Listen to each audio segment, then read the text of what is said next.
The first thing anyone noticed was the smell rich, buttery, unmistakably warm drifting out of the village hall long after everyone inside had gone silent. It curled through the hedgerows like an invitation, or perhaps a warning. Mrs. Dalloway had been the one to wrinkle her nose first, pausing mid-step on the gravel path as her little terrier tugged impatiently at its leash. "That's odd," she murmured, leaning ever so slightly toward the open doors of the hall. "They should have finished judging hours ago." Her voice trembled, not quite fear, not yet, but something beneath it, like a draft slipping under a locked door.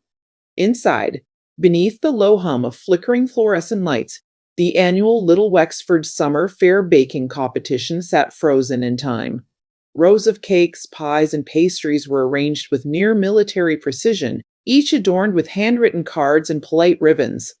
But at the center table, just beside a perfectly golden quiche surface glistening faintly, as if still fresh from the oven, lay Mr. Bernard Fawcett, face down, one arm awkwardly curled beneath him.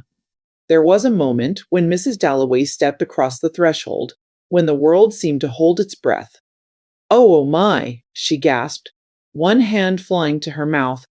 The terrier whimpered softly, its ears flattening as though it sensed something its owner did not. "Bernard?" she called, though her voice came out thin, almost brittle. No response, just the quiet tick of the old wall clock and the faint crackle of the lights above. She edged closer, her sensible shoes tapping far too loudly against the wooden floor.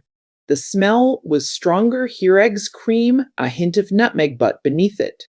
Something else lingered, metallic, sharp. "Oh, dear God," she choked slightly, clearing her throat as her voice faltered. "This isn't right." By the time the police arrived, summoned in a flurry of hushed panic and trembling phone calls, the village had already begun to gather. They always did. Small places like Little Wexford thrived on curiosity, fed on whispers. And among them stood Eleanor Whitcomb. She did not push forward, nor did she linger at the edges like the others. Instead, she stood very still, her pale eyes fixed on the hall doors, as though listening for something no one else could hear. A faint breeze stirred her silver-streaked hair, and she adjusted her gloves with slow, deliberate care.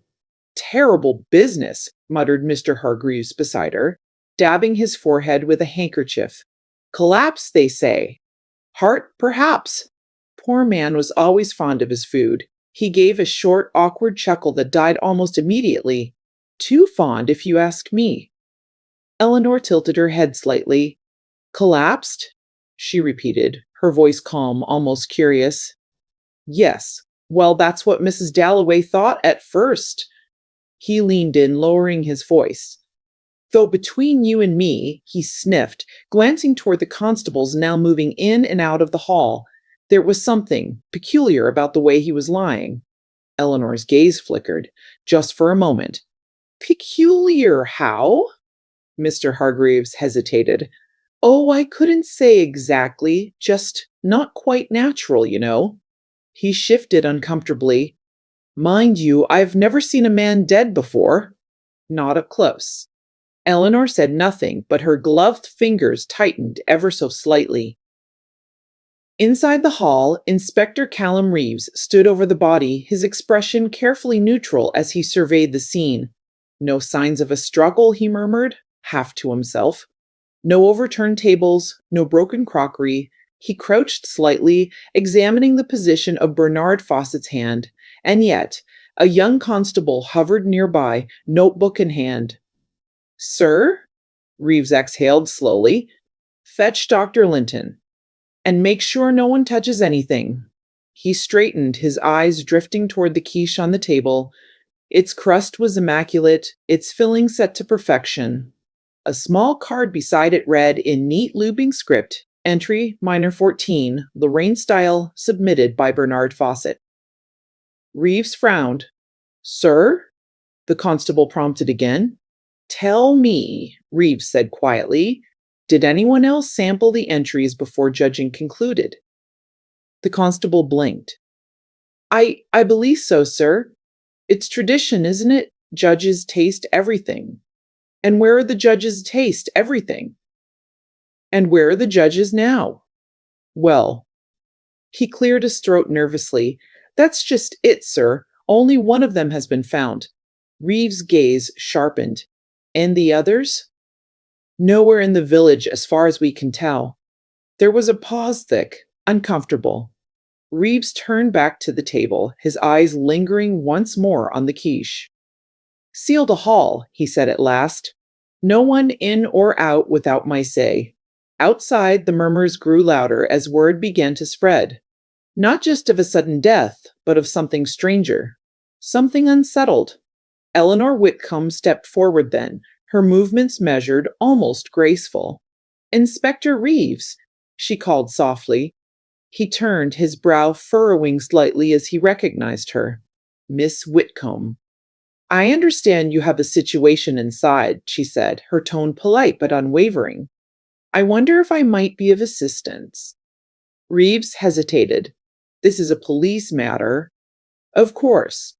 She offered a faint, almost apologetic smile. But Little Wexford is not London, Inspector. People here talk. They remember things. Sometimes things they don't realize are important. He studied her for a moment, weighing something unseen. And you believe you can help us make sense of this? Eleanor glanced past him toward the shadowed interior of the hall. I believe, she said quietly, that whatever happened in there did not begin tonight. A faint breeze stirred again, carrying with it the lingering scent of pastry and something far less comforting beneath. Reeves exhaled, rubbing the bridge of his nose. Very well, he said at last, but you follow my lead, naturally. As they stepped inside together, the air seemed heavier somehow, as though the room itself resisted their presence. Eleanor paused just inside the doorway, her gaze sweeping slowly across the tables, the ribbons, the untouched plates. Her eyes settled inevitably on the quiche. Curious, she murmured. Reeves glanced at her. What is? She stepped closer, leaning in ever so slightly, as though listening to it. It hasn't been cut. Reeves frowned. And in this competition, she said softly, everything is always tasted. There was a silence, then thin, sharp. From somewhere at the back of the hall, a floorboard creaked. Both of them turned. Did you hear that? The constable whispered, his voice suddenly tight. Reeves's hand moved instinctively to his side. Who's there? He called, his voice echoing faintly against the wooden walls. No answer. Just the faintest sound of movement like fabric brushing against wood. Eleanor's eyes narrowed, her breath catching just slightly. Inspector, she lowered her voice. I don't believe we're alone. And somewhere, just beyond the reach of the overhead lights, something shifted in the shadows. Reeves raised a hand sharply, signaling for silence, his posture tightening as his eyes scanned the dim corners of the hall. The constable swallowed audibly, a small, involuntary gulp, and edged a step closer to him. Probably just settling, sir, he whispered, though the tremor in his voice betrayed him. Eleanor didn't move. Her gaze remained fixed on the far end of the room where the shadows pooled thickest near the curtained storage alcove. No, she murmured, almost to herself. That wasn't the building. Another sound faint this time. A soft scrape, as if a shoe had shifted against the floor. Reeves didn't hesitate. Stay here, he muttered to the constable before stepping forward, his boots striking the floor with controlled, deliberate weight. Whoever's there, step out now. The air felt wrong, too still, too expectant. For a moment, nothing happened. Then the curtain at the back twitched. A figure stumbled out. Oh, don't shout, came a breathless voice, followed by a short, panicked laugh that cracked at the edges. It's just me, please don't, she coughed, clutching her chest slightly. Good heavens, I thought you'd all gone. It was Mrs. Penbury, the assistant baker from the high street, her flour-dusted apron still tied unevenly around her waist. Her cheeks were flushed, her hair slightly disheveled, and her eyes darted nervously between Reeves and Eleanor. Reeves exhaled sharply, lowering his guard just a fraction. "Mrs. Penberry," he said, his tone firm but edged with relief. "What are you doing hiding back there?" "Hiding?" she repeated, blinking rapidly. "I wasn't hiding. Well, I suppose I was, but only because—" She trailed off, wringing her hands together. "Oh dear, this looks dreadful, doesn't it?" Eleanor stepped forward slightly, her voice gentler. "You stayed after the others left?" "Yes, well, no, not exactly." Mrs. Penbury hesitated, her lips trembling as she glanced toward the body on the floor. "I came back. I'd forgotten my recipe book, you see. And when I arrived," she swallowed hard, her voice dropping, "he was already like that." Reeves' eyes sharpened. "And instead of reporting it, you hid?" "I panicked," she blurted, her voice rising before she quickly clapped a hand over her mouth. "Whispers. I panicked. I heard voices outside, and I thought, oh, I don't know what I thought." She shook her head rapidly. It all felt so wrong. Eleanor watched her carefully. "You said you came back. What time was that?" Mrs. Penbury hesitated again. "Perhaps half an hour after judging finished, maybe a little longer." She sniffed faintly, dabbing at her nose. "It's all a bit of a blur." Reeves folded his arms. "And when you arrived, Mr. Fawcett was already dead?" I I didn't check properly," she stammered. "But he wasn't moving, and there was something about him." She shuddered, turning her face away. "Oh, I couldn't bear to look too closely." Eleanor's gaze drifted once again to the quiche. Still untouched. "Mrs. Bird Penberry," she said quietly. "Did you see anyone else here? Anyone at all?" "No," she replied quickly, too quickly. Then she faltered.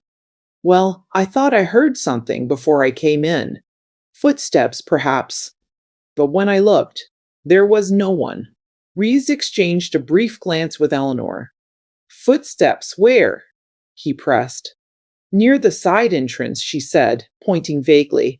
"But it could have been nothing. The wind, perhaps." "There was no wind. Not tonight." Eleanor stepped closer to the table, her gloved fingers hovering just above the edge of the dish, careful not to touch.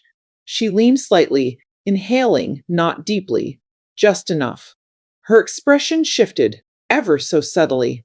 "Inspector," she murmured. Reeves joined her. "What is it?" She didn't answer immediately. Instead, she studied the surface of the quiche, the delicate sheen, the perfectly even bake, the faint glimmer of oil at the edges.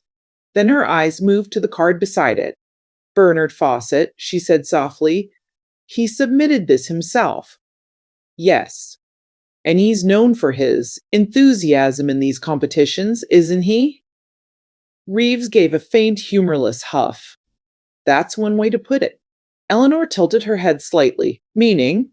"He's won the last 3 years," Reeves said, "and not without complaint from the others." He paused, then added, "Accusations of favoritism. Even cheating."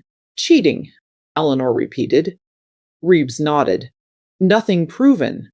But tensions were high." Eleanor's gaze darkened, just slightly. "And yet," she murmured. "And yet what?" She gestured ever so faintly toward the quiche. "He didn't taste his own entry." Reeves frowned. Why would he need to? "In a room full of competitive bakers," she said softly, "one might think he'd be eager to ensure his dish was exactly as expected." There was a pause. Reeves's eyes flickered. Behind them, Mrs. Penbury shifted uneasily. I don't understand what you're suggesting."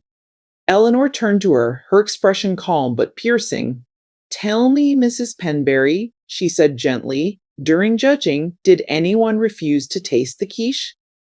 Mrs. Penberry blinked. "Refuse? Oh no, that would be terribly rude." She hesitated, her brow furrowing. "Though," Reeves stepped forward, The what? Well, she cleared her throat nervously. Mr. Hargreaves did make a bit of a fuss. Said he didn't care for quiche. Something about eggs upsetting his stomach. Eleanor's eyes narrowed ever so slightly. And did he taste it? She asked. Mrs. Penbury shifted her weight. Eventually, yes, after a bit of coaxing. Reeves' jaw tightened. And where is Mr. Hargreaves now? Mrs. Penbury's face paled. I assumed he'd gone home. Eleanor let out a slow breath. Inspector, she said quietly, how many judges were there? 3, Reeves replied, and only one has been found. Yes. Silence settled again. Thicker now. Heavier. Eleanor glanced once more at the quiche, then at Bernard Fawcett's still form on the floor. Then I think, she said softly, we may not be looking at a single victim. A faint sound echoed from outside raised voices. Urgent.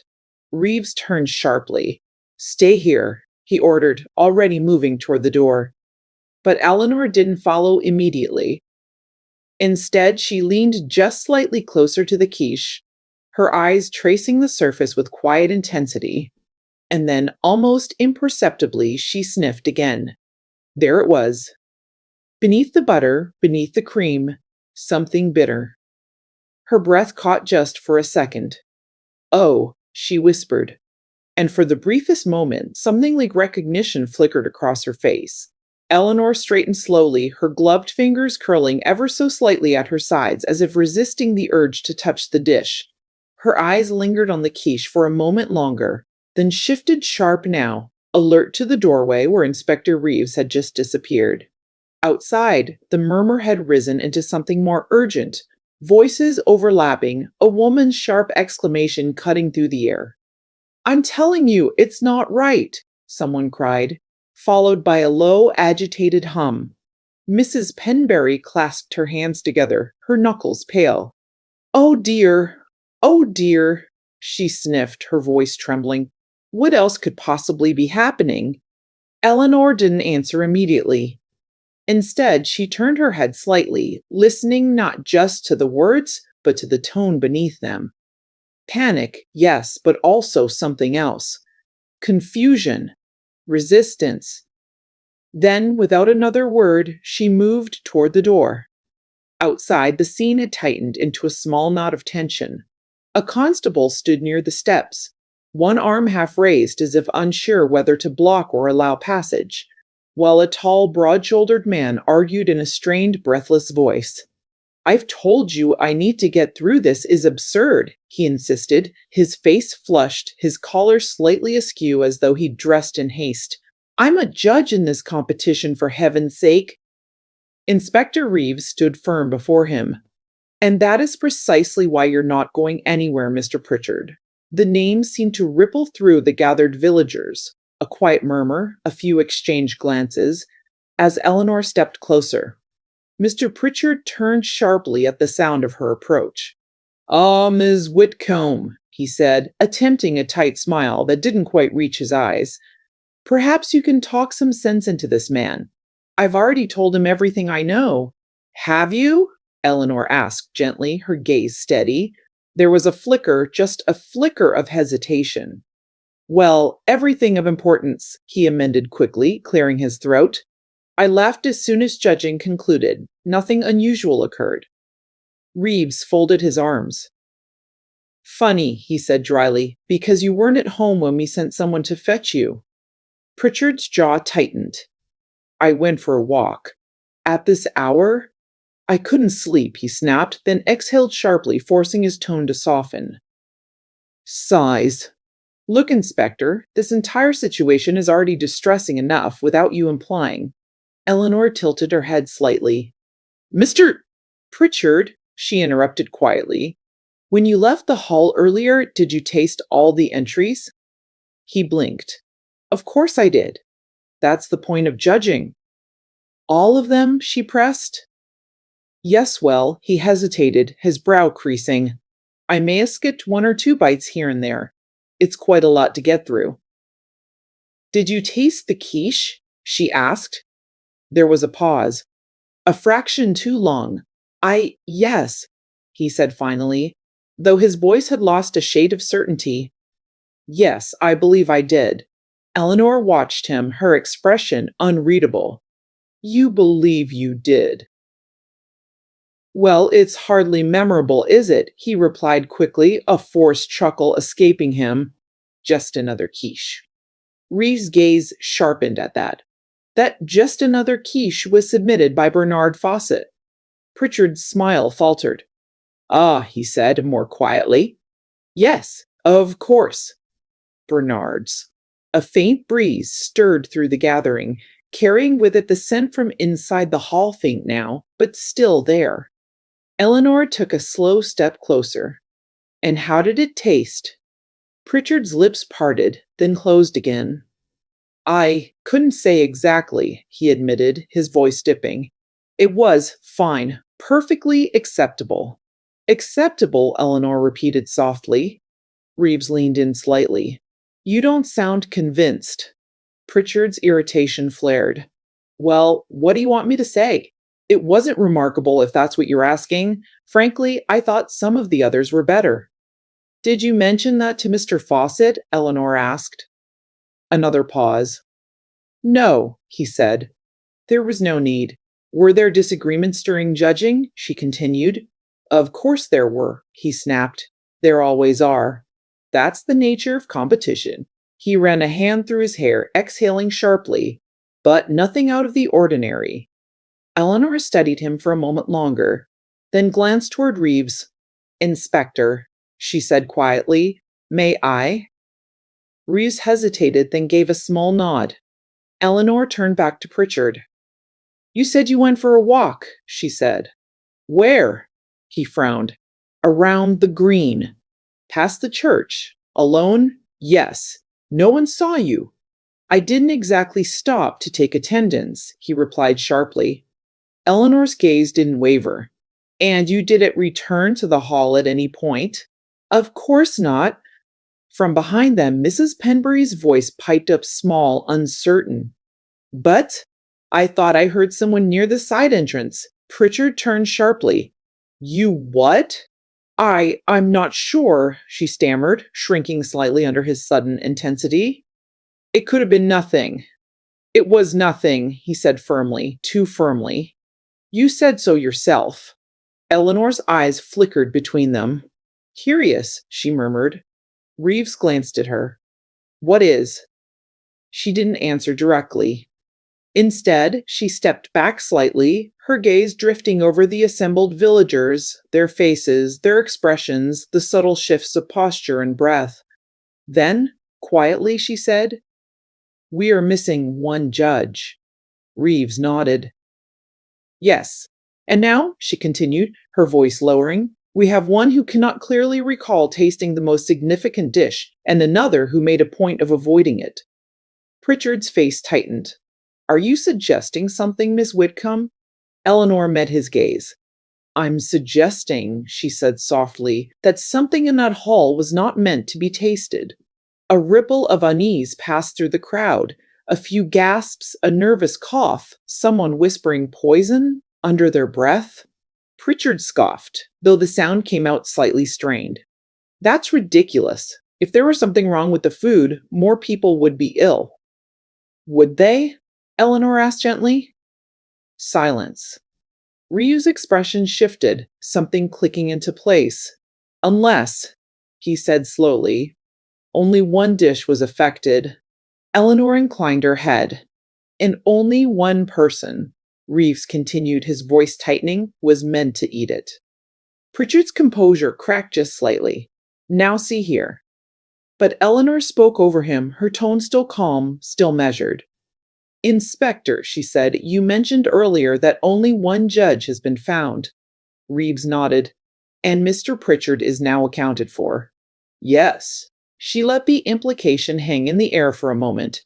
Which leaves one unaccounted for, she finished quietly. The crowd seemed to shrink inward, the night pressing closer around them.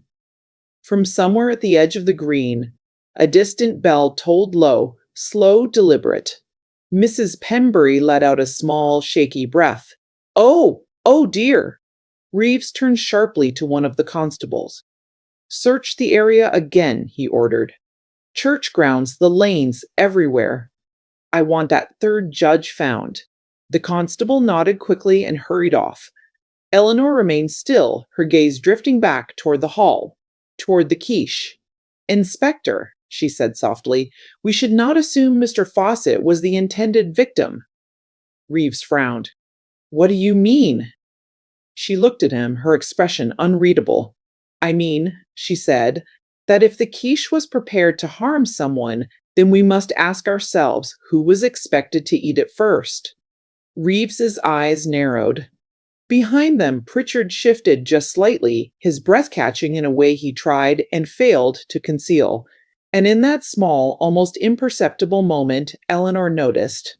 Eleanor didn't look at him immediately. She let the silence stretch, then indeliberate, like a thread drawn just to the point of snapping. The kind of silence that made people feel it. Mr. Pritchard shifted his weight again, clearing his throat. This is all becoming rather theatrical, don't you think? He said, forcing a brittle smile. We're talking about a village baking contest, not some grand conspiracy. No one laughed. Somewhere nearby, a child was quickly ushered away by a whispering parent. The air had changed. Even the breeze seemed to hesitate now, as though unsure whether to pass through.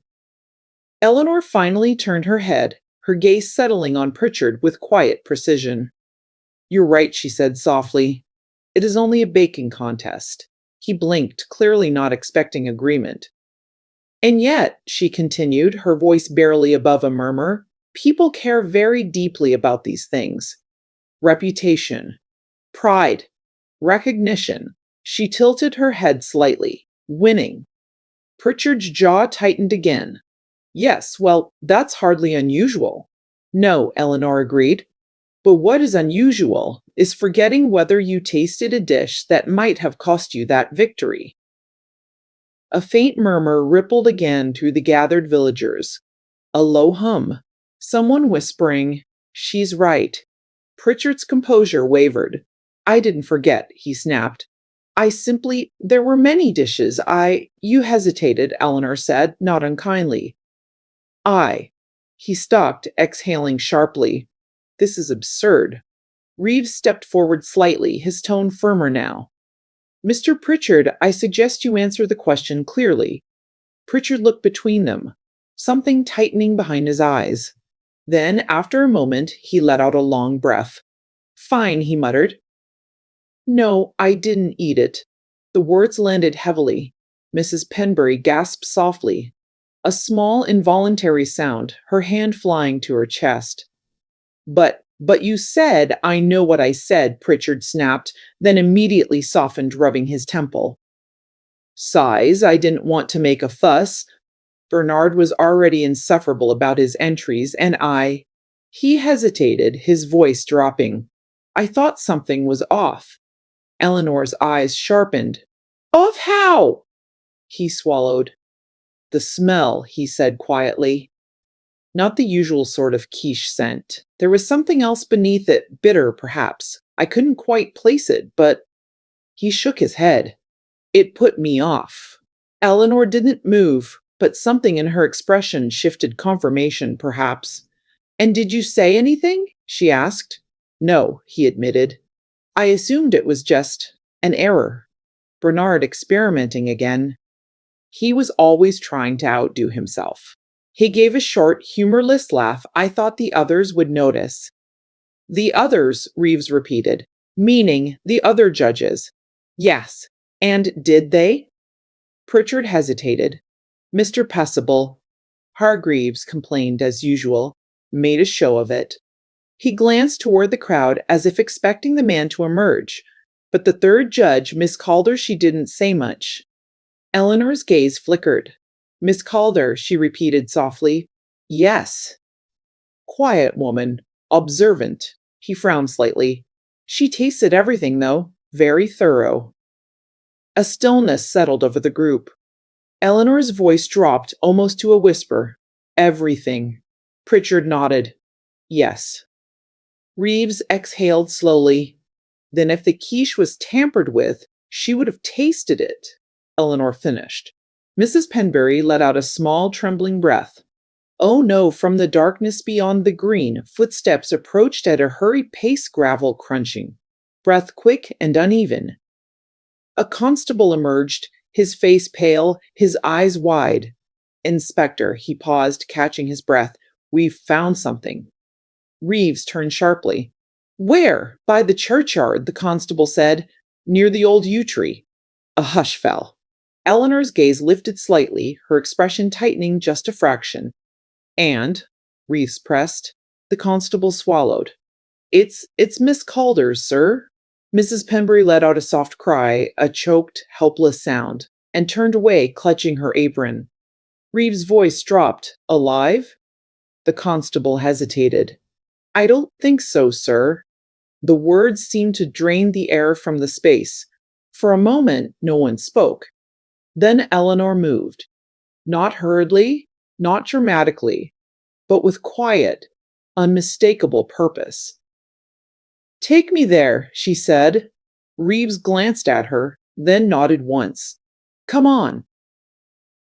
The path to the churchyard wound through a narrow lane, flanked by hedges that whispered softly as they passed. The night had deepened, the sky pressing low and heavy above them. Somewhere in the distance, an owl called low, hollow, almost mournful. Mrs. Penbury did not follow. Neither did most of the villagers. But a few lingered at the edge, watching, whispering, as Eleanor and Reeves disappeared into the shadows.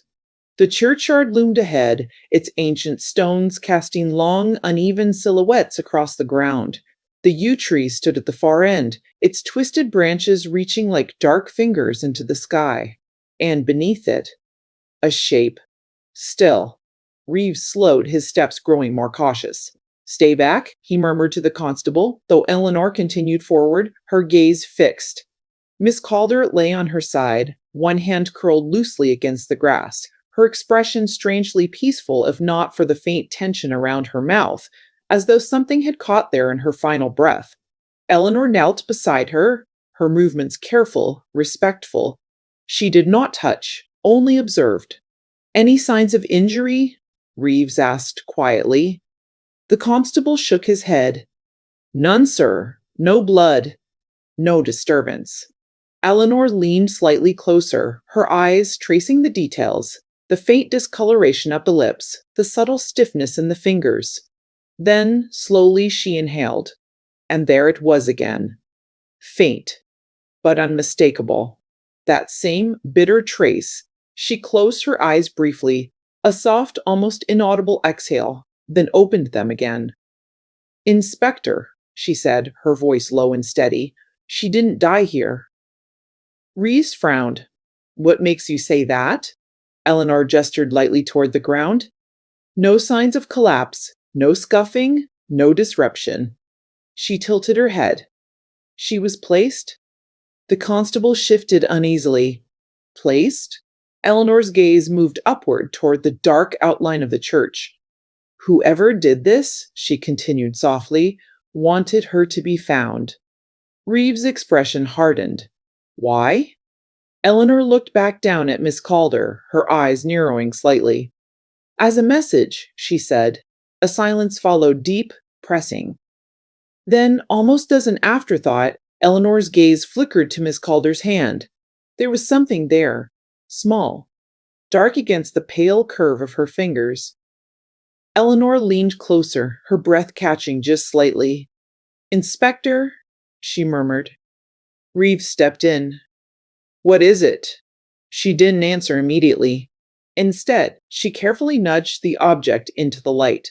A fragment of pastry, crumbled, of barely noticeable, but enough. Eleanor's eyes darkened, and for the first time her voice carried the faintest edge of urgency. She knew, she said quietly. Reeves' brow furrowed. Knew what? Eleanor looked up at him, her expression tightening. She knew about the quiche. And somewhere, far behind them, the faint scent of butter and bitterness still lingered in the night air, as if whatever had begun in that quiet village hall was only just starting to unfold. Reeves stared at the tiny crumble of pastry in Miss Calder's hand, his expression tightening as the pieces began slowly, uncomfortably to align in his mind. You're saying she realized something was wrong, and someone made sure she didn't get the chance to say it out loud. Eleanor didn't answer immediately. Her eyes remained fixed on the fragment as though it might speak if she waited long enough. Then, very softly, "Not just realized," she murmured. "I think she was certain." A faint wind stirred through the churchyard, brushing the leaves of the yew tree with a dry whisper. It sounded almost like a breath drawn in sharply, then held. The constable shifted uneasily. "That if she knew, why come out here?" he asked, his voice barely above a whisper. "Why not tell someone in the hall?" Eleanor's gaze lifted slowly, scanning the dark outline of the church, the narrow path, the shadows that clung to the stone walls. "Perhaps she tried," she said. "Or perhaps she arranged to meet someone." Reeves's eyes narrowed. Someone she suspected. Eleanor inclined her head. There was a pause. Then Reeves straightened, turning sharply. "We need to go back. Now." The walk back felt different. The village seemed quieter, too quiet. Windows that had once glowed warmly were now dimmed or shuttered, curtains drawn just slightly tighter. The earlier murmur had thinned into something more restrained, more watchful. As they approached the hall again, a few villagers still lingered in small clusters, their voices low and tense. Conversation stopped as Reeves and Eleanor stepped into the light. Mr. Pritchard stood where they had left him, though he now looked considerably less composed. His posture was stiff, his hands clasped tightly behind his back, and his gaze flicked up the moment he saw them return. "Well?" he asked, a little too quickly. "Have they found—" "They have," Reeves cut in. Pritchard's face paled. "And," Reeves held his gaze, "she's dead." There was again that flicker. Subtle, but unmistakable. Shock, yes. But beneath it, something else. Relief? Eleanor watched closely. Pritchard swallowed, his Adam's apple bobbing. "How dreadful," he murmured, though his voice lacked weight. "Absolutely dreadful." Mrs. Penbury let out a soft sob, a trembling, broken sound from where she stood near the steps. "Oh, Miss Calder, she was such a quiet soul." Eleanor stepped forward slightly, her voice calm but edged now with quiet intent. "Mr. Pritchard," she said, "you mentioned that Miss Calder was thorough, that she tasted everything." "Yes," he said quickly. "Yes, I told you that." "And did she say anything after tasting Mr. Fawcett's quiche?" Pritchard hesitated. Not that I recall." Eleanor tilted her head. "Not even a comment." A pause? A look? "I know," he insisted, though his voice wavered slightly. "She was always rather reserved." Reeves folded his arms again. "Funny thing about reserved people," he said. "They tend to notice more than they say." Pritchard shifted. "What are you implying?" Eleanor stepped just a little closer, her eyes never leaving his. "I'm wondering," she said softly, "if Miss Calder noticed something in that quiche, something you noticed too." "I told you I didn't eat it," he snapped. "Yes," Eleanor agreed gently. "But you smelled it." Silence. Pritchard's lips pressed into a thin line. "And yet," she continued, "you said nothing, not to the others, not to Mr. Fawcett." "I didn't think it mattered," he shot back. "People make mistakes in cooking all the time. Not like this," Eleanor said quietly. Her voice was calm, but it cut through the night like a blade. Pritchard faltered. Reeves stepped in, his tone firmer. "What exactly did you smell, Mr. Pritchard?" "I." He stopped, exhaling sharply. "I told you I couldn't place it." "Try," Reeves said. Pritchard closed his eyes briefly, a strained inhale, then opened them again. "It was bitter," he admitted, "sharp. Not something you'd expect in a quiche." Eleanor nodded faintly. "No," she said, "you wouldn't." There was a pause. Then, very softly, she added, "Unless it wasn't meant to be eaten as food." The words seemed to settle over the group like a shadow. Mrs. Penbury let out another quiet, frightened sound, a small gasp, quickly stifled. Reeves' gaze hardened. Poison, he said flatly. No one argued. Pritchard ran a hand through his hair, his composure slipping further. But that makes no sense, he said, his voice rising slightly. Why would Bernard poison his own entry? Eleanor's eyes flickered. That, she said, is the question, isn't it? Reeves turned slightly toward her. You don't think he did? Eleanor didn't answer immediately. Instead, she glanced past them back toward the hall, its door still open, the faint light spilling out onto the ground like something unfinished. Inspector, she said quietly, may we go back inside? Reeves nodded. Inside, the air felt heavier than before, as though the room itself had absorbed what had happened. The tables remained untouched, the ribbons undisturbed, the body of Bernard Fawcett still lying where it had been found. The quiche sat at the center, perfect, untouched. Eleanor approached it slowly, her steps measured. She circled the table once, her eyes tracing every detail, the crust, the filling, the card, the placement. Then she stopped. Inspector, she said softly, look at this. Reed stepped closer. What am I looking for? She pointed, not at the quiche itself, but at the tablecloth beneath it. There, she said. Reeves leaned in, squinting. A faint mark, barely visible. A small, irregular stain just at the edge of where the dish had been resting. Reeves frowned. What is that? Eleanor crouched slightly, her eyes narrowing. Something spilled, she murmured. Not much, but enough. The constable hovered nearby. From the quiche? Eleanor shook her head slowly. No, she said. The dish is intact, no cracks, no overflow. Reeves' expression shifted. Then where did it come from? Eleanor straightened, her gaze drifting upward toward the surrounding entries, the neatly arranged plates and trays. Then slowly, she turned, her eyes scanning, counting. Something didn't sit right. Inspector, she said, her voice quieter now. Yes? There were more entries than this. Reeves frowned. What do you mean? She gestured lightly to the tables. The spacing, the numbering. Her eyes flicked to the cards. Entry numbers, skip. Reeves followed her gaze, his brow furrowing deeper as he began to notice it too. 13, he murmured. 15, he murmured. 15, 14, Eleanor said softly, looking back at the quiche. Reeves' eyes widened slightly. Missing entry 13.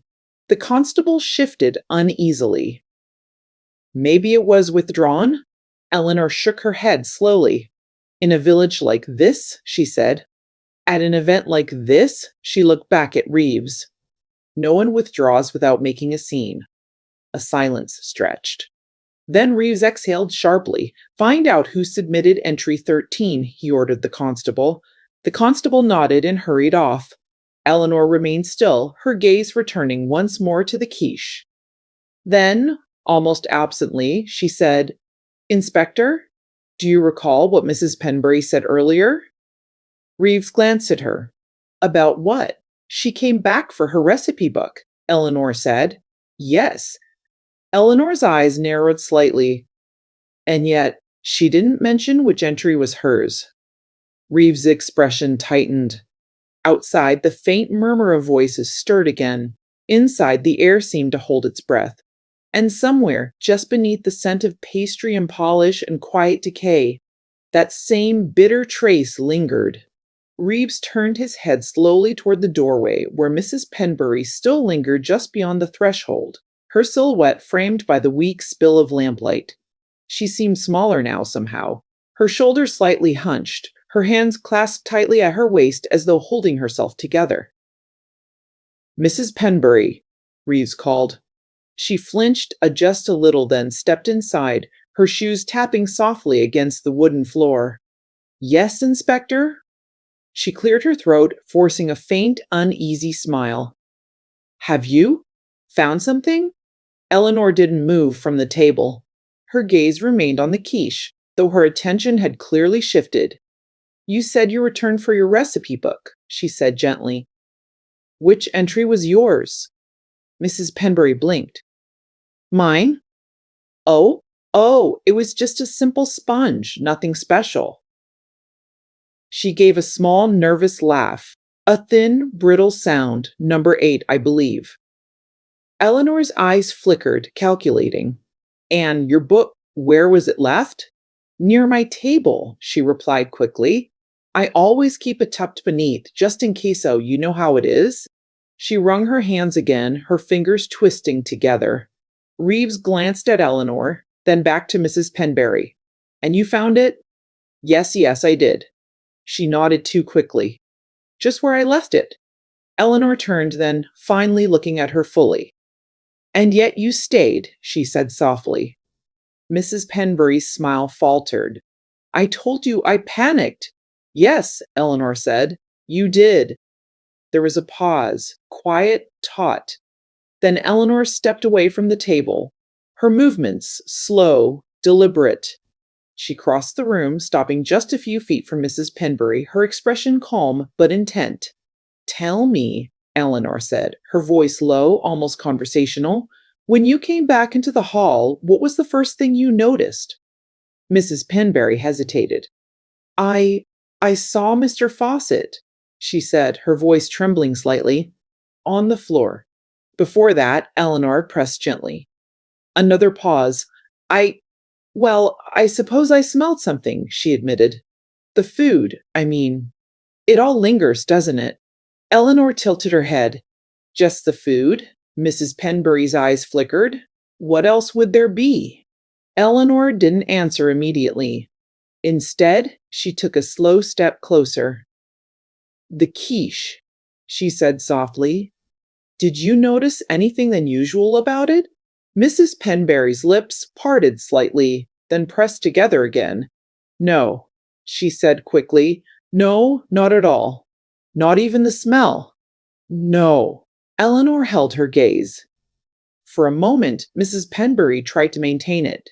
Then her eyes dropped. A small thing. But enough. Reeves shifted his weight, his voice sharpening just slightly. Mrs. Penbury, he said, you need to be very clear with us. I am being clear, she insisted, though her voice wavered. I've told you everything I know. Eleanor's voice softened further.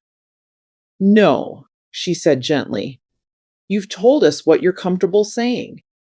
Mrs. Penbury's breath hitched. A quiet, involuntary intake, and she looked up again, her eyes shining faintly. I don't understand what you mean. Eleanor studied her for a moment longer.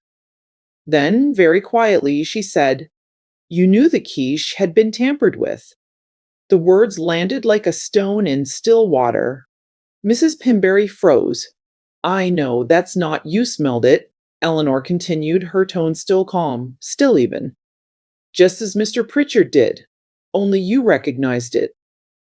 A flicker of panic crossed Mrs. Penbury's face. Recognized? I don't. You work in a bakery, Eleanor said. You handle ingredients every day. Herbs, extracts, flavorings.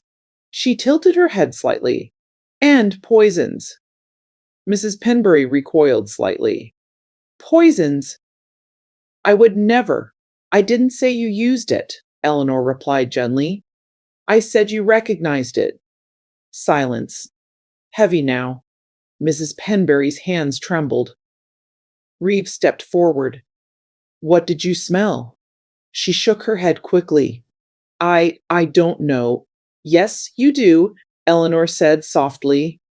Another pause. Then, slowly, reluctantly, Mrs. Penbury whispered, Bitter almond. The words seemed to drain the warmth from the room. The constable inhaled sharply, a quiet gasp, his eyes widening. Reeves's jaw tightened. Cyanid, he said under his breath. Mrs. Penbury let out a small, broken sound. I didn't want to say it, she murmured. It didn't make sense. Why would anyone? Because someone wanted it to be eaten, Eleanor said. Mrs. Penberry shook her head again, more frantically now. But Bernard, he loved winning, yes, but not like that, not. Her voice cracked. Not murder. Eleanor's gaze softened just slightly. No, she said. I don't believe he would either. Reeves glanced between them. Then someone else tampered with it. Eleanor nodded faintly. And Miss Calder realized Reeves added, yes, and tried to confront whoever did it, he finished. Eleanor's eyes darkened, or was confronted first. A silence followed. Then, suddenly, the constable who had been sent to check the entries burst back into the hall, slightly out of breath. Inspector, he paused, catching himself. We've identified entry 13. Reeves turned sharply.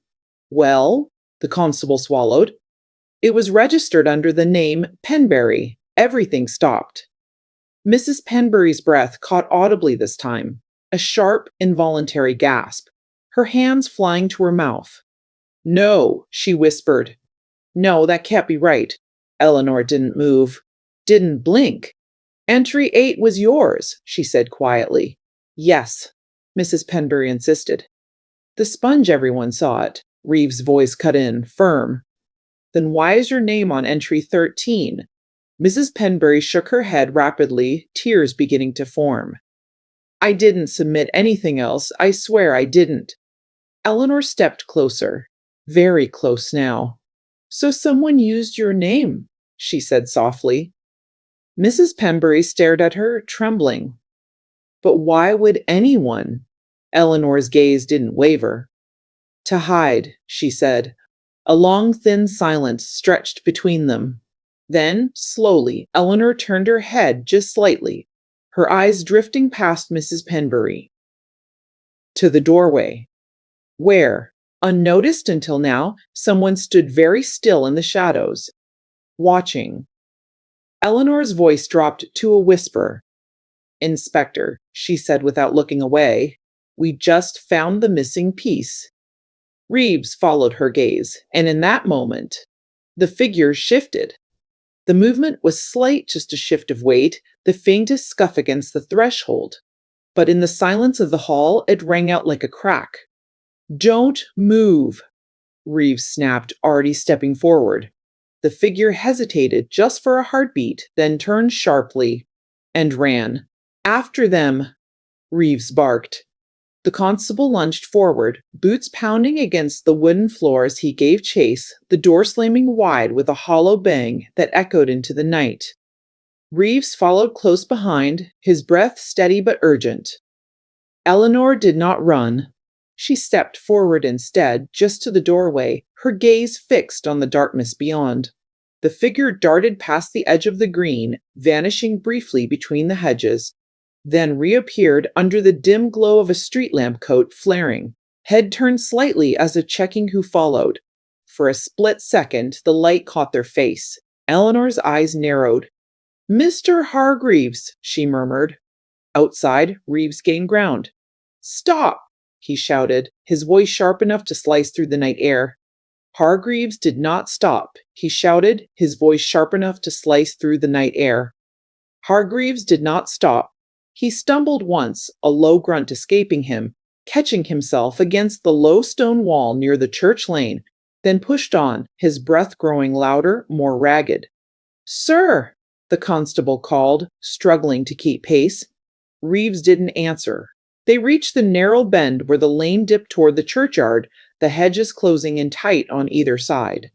Gravel scattered underfoot as Hargreaves slipped again, this time harder, his shoulder striking the hedge with a muffled thud.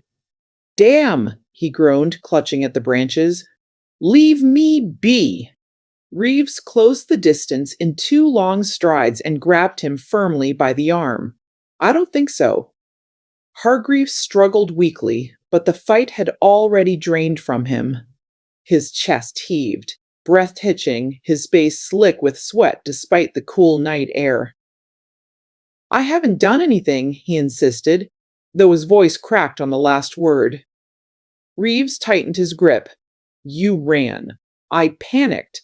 Hargreaves shot back, echoing Mrs. Penbury's earlier words with a bitter edge. You were all staring, whispering like I was already guilty. Reeves's expression hardened. Maybe because you disappeared when we needed to speak to you. Hargreaves let out a shaky breath, a rough, uneven exhale, and sagged slightly. I didn't disappear, he muttered.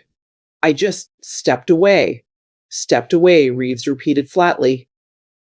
To the churchyard? Hargreaves froze, just for a second. But enough. Reeves's eyes narrowed. You were there. I walk there sometimes, Hargreaves stammered. Hargreaves stammered. Hargreaves stammered. It's quiet, peaceful, peaceful enough to leave a body? Reeves cut in. Hargreaves flinched as though struck. I didn't kill anyone, he said, louder now, panic creeping in. I swear it, I didn't. Behind them, Eleanor approached at a measured pace, her footsteps quiet against the gravel. Mr. Hargreaves, she said softly. He turned his head toward her, his expression desperate. Miss Whitcomb, you must believe me. I believe, she said gently, that you knew something was wrong with the quiche. He hesitated. Then slowly, his shoulders slumped. Yes, he admitted. Froley slumped. Yes, he admitted. Reeves's grip tightened. Start talking. Hargreaves swallowed hard. I didn't want to taste it, he said. I told them eggs upset my stomach, but that wasn't it. He shook his head, his voice dropping. It smelled wrong. Bitter. Like something spoiled. Or worse. Eleanor's gaze remained steady. But you tasted it anyway. A small bite, he said quickly. Barely anything. Enough to say I had. He grimaced. I spat it out when no one was looking. Reeves frowned. And you didn't think to mention that? I thought I was imagining things. Hargreaves snapped. And Bernard, he was watching us like a hawk. If I'd made a fuss, he broke off, running a hand through his thinning hair. It didn't seem worth it. Eleanor stepped a little closer. And Miss Calder? Hargreaves' expression shifted uneasy now. Guarded. She noticed too, he said quietly. Reeves's eyes sharpened. You're sure? Yes, Hargreaves replied. She didn't say anything at first, but I saw her face when she tasted it. She paused. He mimicked it unconsciously, a slight stilling, a tightening of the mouth. Then she looked at Bernard. And? Eleanor prompted. And then she excused herself, he said. Said she needed some air. Eleanor's eyes flickered. And you followed her? Hargreaves hesitated again. Yes. Reeves leaned in. Why? I wanted to know if I was imagining it, Hargreaves said, his voice strained. If she'd tasted it too, if she'd noticed something. He shook his head. I didn't think it was poison. Not really. Eleanor's voice softened. But she did. Hargreaves nodded slowly. She said it smelled like bitter almond. Said it could be dangerous. His breath hitched. She wanted to go back, tell the others, stop the judging. And you? Reeves asked. I told her to wait, Hargreaves said. To be sure first. I didn't want to cause a panic over nothing. He let out a hollow laugh that died quickly. God, I was a fool. Eleanor's gaze didn't waver. What happened next?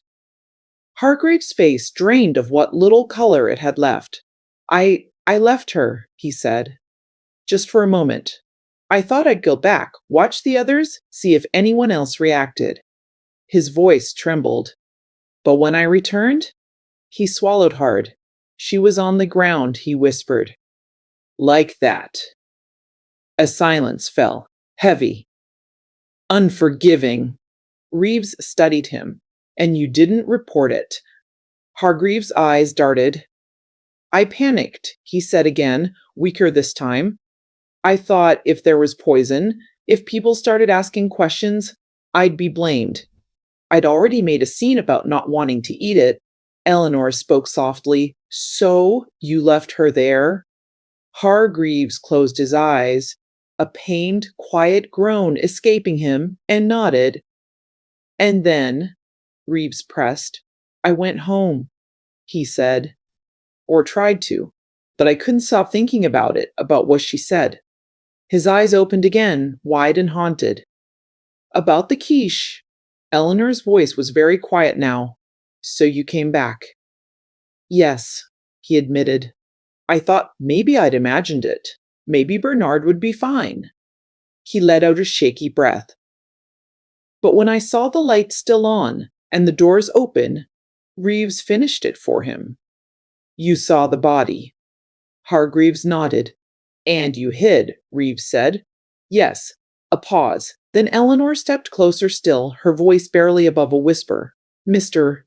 Hargreaves, she said, when Miss Calder told you about the smell, did she say anything else? Hargreaves frowned slightly, his brow creasing as he tried to recall.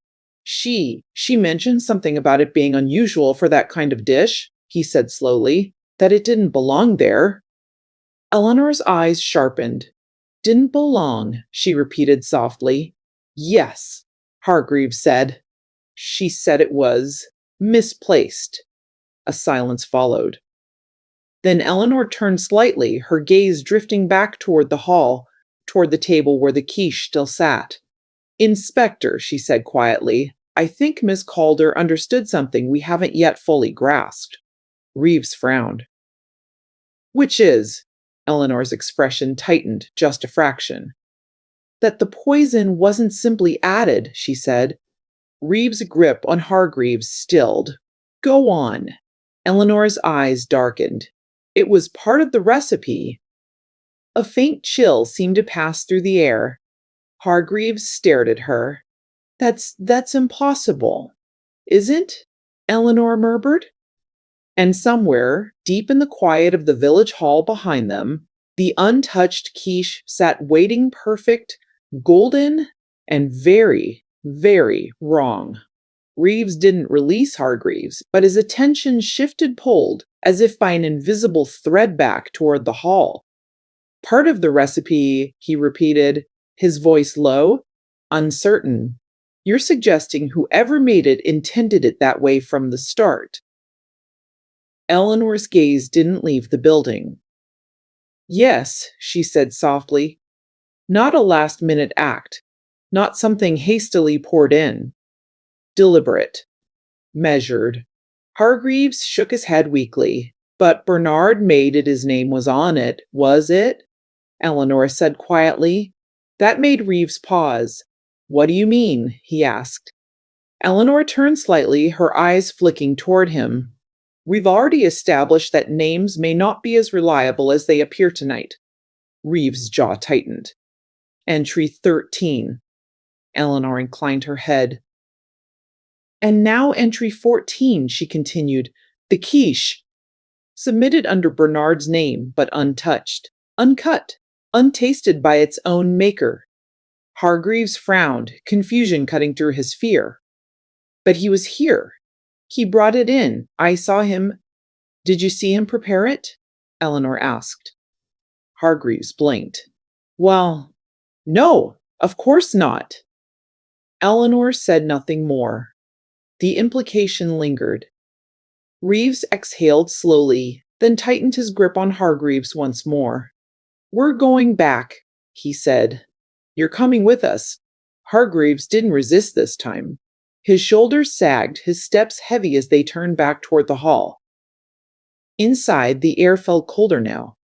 Not physically, perhaps, but something had shifted. The quiet no longer felt like stillness. It felt like something waiting. Mrs. Penbury stood near the center of the room, her hands clasped tightly, her eyes darting toward the door the moment they entered. What happened? She asked, her voice thin. Did you find him? Reeves guided Hargreaves forward. We found him, he said shortly, and he's going to help us understand what happened. Hargreaves avoided her gaze entirely. Eleanor moved past them, returning to the central table. The quiche sat exactly as before, untouched, gleaming faintly under the light. She circled it again, slower this time, watching, thinking. Mrs. Penbury, she said after a moment. The woman stiffened. Yes? You recognized the smell immediately, Eleanor said. Bitter almond, Mrs. Penbury swallowed. Yes.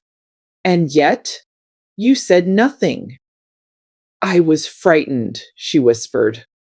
I didn't want to believe it. Eleanor nodded faintly. Of course. She stopped at the edge of the table, her gaze dropping to the dish. Tell me, she continued, if someone were to incorporate something like that into a recipe, how would they do it? Mrs. Penbury's eyes widened. I I do't. You do, Eleanor said gently. You bake.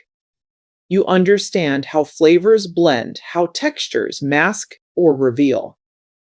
Mrs. Penbury hesitated, then shook her head weakly. It would be difficult, she said. Very difficult. The taste, the smell, it would stand out. Unless, Eleanor murmured, it was disguised.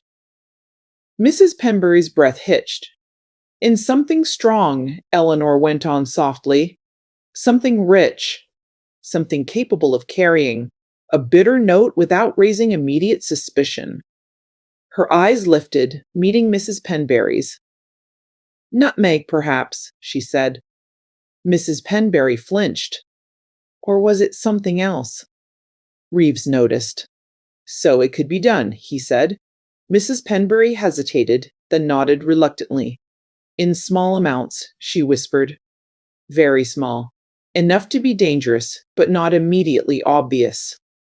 Eleanor's gaze returned to the quiche. Not immediately obvious, she repeated. A silence followed. Then slowly she reached out, not to touch, but to gesture, tracing the edge of the dish. Inspector, she said quietly, what if Bernard didn't make this? Reeves frowned. Then who did? Eleanor didn't answer. Instead, she turned, her eyes moving across the room. The tables, the entries, the people. Hargreaves shifted uneasily under her gaze. It was his entry, he said. His name was on it. So was Mrs. Penbury's on another dish she didn't submit, Eleanor replied. That shut him up. Reeves rubbed his jaw thoughtfully. If someone switched entries, he murmured, or replaced one, Eleanor inclined her head. Then the question becomes when and why, Reeves added. Eleanor's eyes darkened slightly. To ensure the right person tasted the right dish. A chill seemed to settle over the room again. Mrs. Penbury shook her head, her voice trembling. But the judges all taste everything, do they? Eleanor said softly. Mrs. Penbury faltered. Well, yes, usually. But not always, Eleanor said. Not if someone refuses. Not if someone hesitates. Not if someone is persuaded to try something first. Reeves' gaze sharpened. You're saying the order matters. Eleanor nodded faintly. The sequence of tasting, she said. Who sampled which dish and when? Hargreaves frowned. We didn't follow a strict order, he said. We moved around, commented, discussed. But someone might have encouraged a particular sequence, Eleanor said. Hargreaves blinked. I suppose. Reeves turned to him. Think carefully, he said. Who led the judging? Who suggested which dish to try next?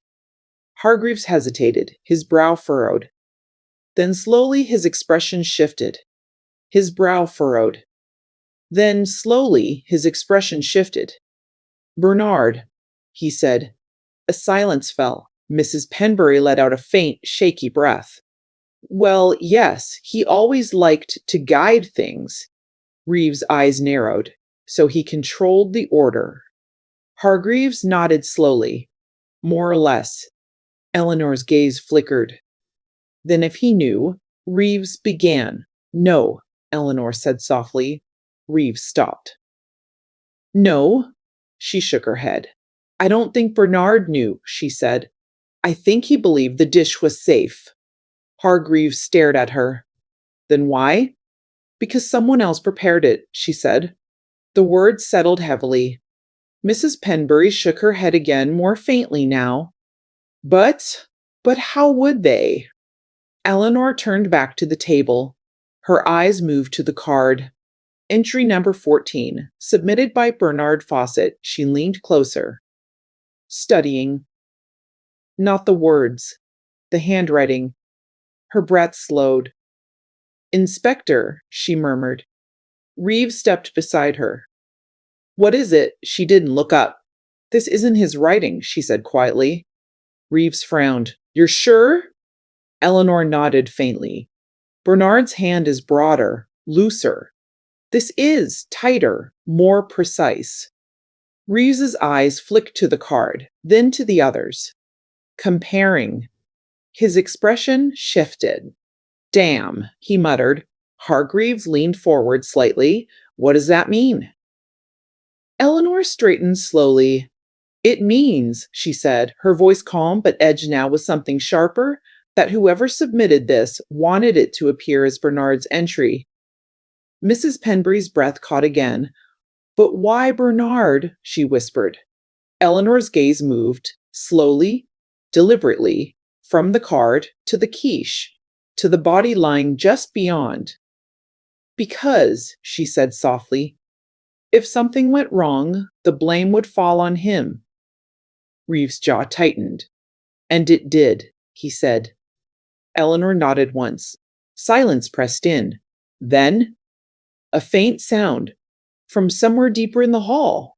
Not the door, not the floor, something softer. A small metallic clink. Eleanor's head turned sharply. Reeves followed. Did you hear that? The constable whispered. No one answered, because they all had. And it hadn't come from the entrance.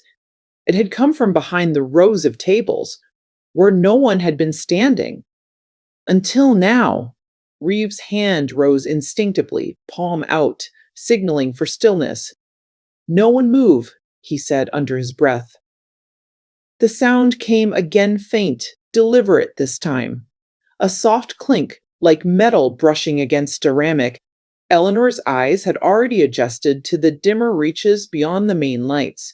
Her gaze slid past the neat rows of cakes and pastries to the narrow gap between two long tables at the far end. Something shifted there. Not a full movement, just a flicker, a sleeve perhaps, or the edge of a coat. Reeves stepped forward, slow and controlled. Whoever's there, he called, voice low but firm, step out. Silence. Then, a breath, sharp, unsteady.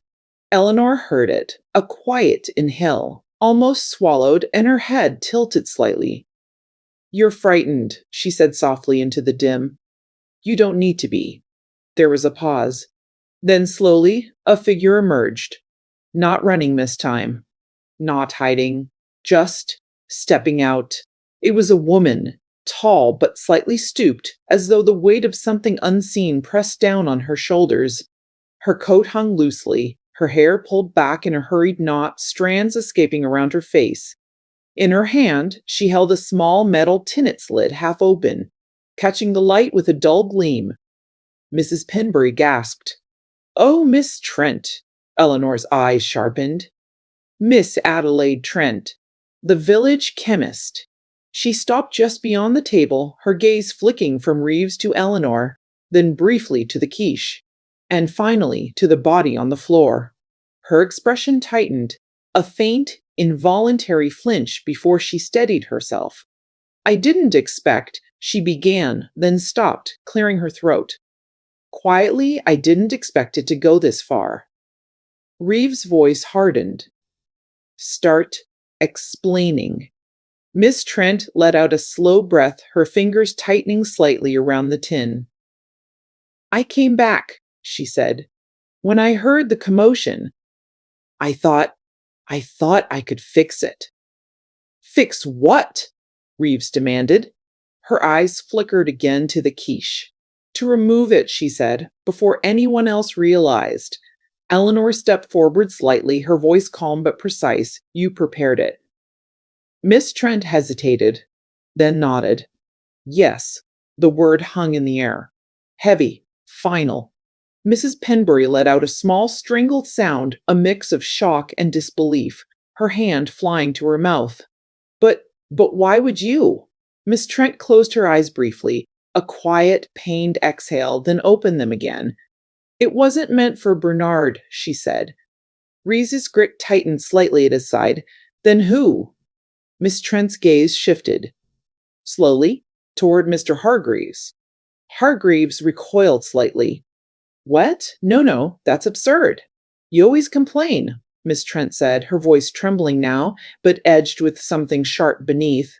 Every year, about the judging, about fairness, about how things are arranged. That's hardly a reason, Hargreaves snapped. You said you'd expose it, she cut in, her voice rising. That you'd make sure Bernard didn't win again. That you knew things about how he influenced the results. A murmur rippled through the room. Low, uneasy whispers. Reeves glanced at Hargreaves. Is that true? Hargreaves hesitated. I might have said something in frustration. But you came to me, Miss Trent continued, her eyes fixed on him now.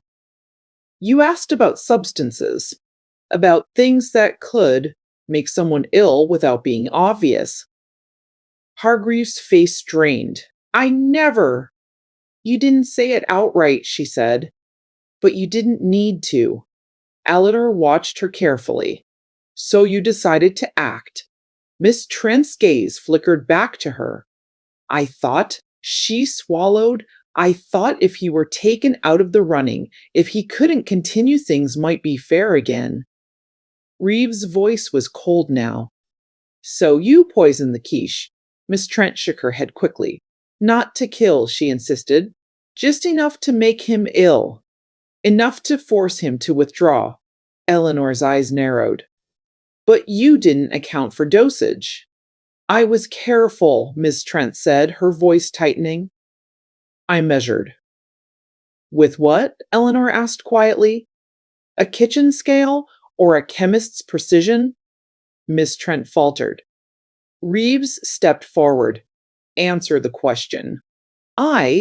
She hesitated. I used what I had available.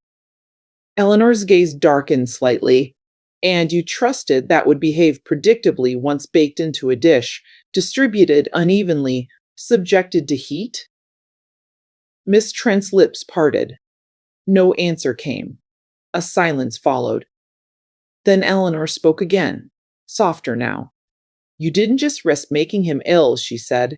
You risked killing whoever ate the wrong portion. Miss Trent's breath hitched, a sharp, shaky inhale, her composure cracking. I didn't think, no, Eleanor said gently. You didn't. Reeves's voice cut through. And Ms. Calder? Miss Trent's face tightened again. She wasn't supposed to. She stopped, swallowing hard. She tasted it before him. Eleanor's eyes flickered. She was thorough. Yes, Miss Trent whispered. Too thorough. Reeves' jaw clenched. So you followed her. Miss Trent shook her head. No, I didn't need to. She came to me. That made Eleanor pause. She recognized it, Miss Trent said. The smell, the taste. She knew what it was. Her voice dropped. She came to the shop earlier this week, asked questions about certain compounds. I should have realized then. Eleanor leaned slightly closer. What happened in the churchyard? Miss Trent's fingers tightened around the tin. She confronted me, she said. Not directly, but enough. She said someone had made a grave mistake, that people could die. Reese's eyes hardened. And you panicked. Miss Trent nodded faintly.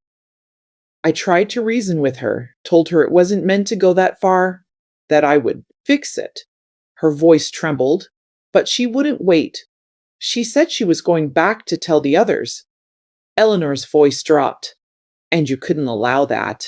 Miss Trent closed her eyes again, a soft, broken exhale, then opened them, glassy with unshed tears. I didn't mean to kill her, she whispered. I only wanted to stop her just for a moment to think. Reeves's tone was flat. What did you do? Miss Trent's grip loosened slightly. The tin shifted, a faint metallic sound. I had some on me, she said. Residual.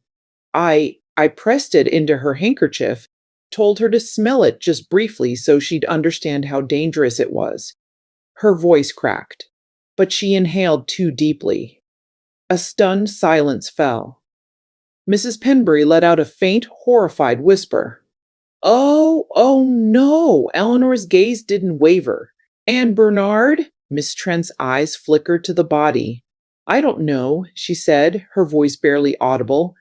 He must have eaten it after she left. I wasn't there. I came back later, when I realized what might have happened. Reeves stepped forward, his expression grim. And instead of coming to us, you tried to remove the evidence. Miss Trent nodded faintly. I thought, if I could take the quiche away, no one else would be harmed. And perhaps, she trailed off. Perhaps it would all disappear. Reeves finished. She said nothing. Eleanor stood very still. Her eyes moved slowly from Miss Trent to the tin in her hand, to the quiche on the table.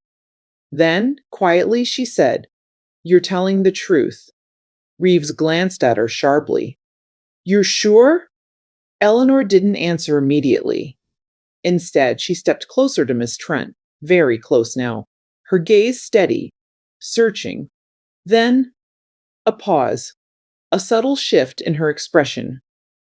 Almost, she added softly. Miss Trent's breath caught a sharp, involuntary intake, her eyes widening just slightly. Reeves's head turned. What do you mean, almost? Eleanor's voice remained calm. But not entirely, she said. The room seemed to tighten again. Every eye fixed on her. Miss Trent didn't move, didn't speak. But something in her posture, something small, almost imperceptible, changed. And Eleanor saw it. Eleanor didn't raise her voice. She didn't step back or forward. She simply held Miss Trent's gaze, steady and unblinking, as if waiting for the truth to surface on its own. It almost did. Miss Trent's fingers tightened around the tin again, just slightly. A faint metallic click as the lid shifted under pressure. Her breath came a fraction too fast now, her shoulders rising and falling in small, uneven motions. Reeves noticed it too. Miss Trent, he said, his tone low but edged with warning. If there's more you haven't told us. There is, Eleanor said quietly. The room stilled. Miss Trent's eyes flickered to her sharp, defensive for just a moment, then softened again into something more fragile. I told you what happened, she said, her voice thinner now. I admitted it. You admitted to panic, Eleanor replied gently. To miscalculation. She tilted her head slightly, but not to intent. Miss Trent froze. Reeves' brow furrowed. Intent? Eleanor's gaze didn't waver.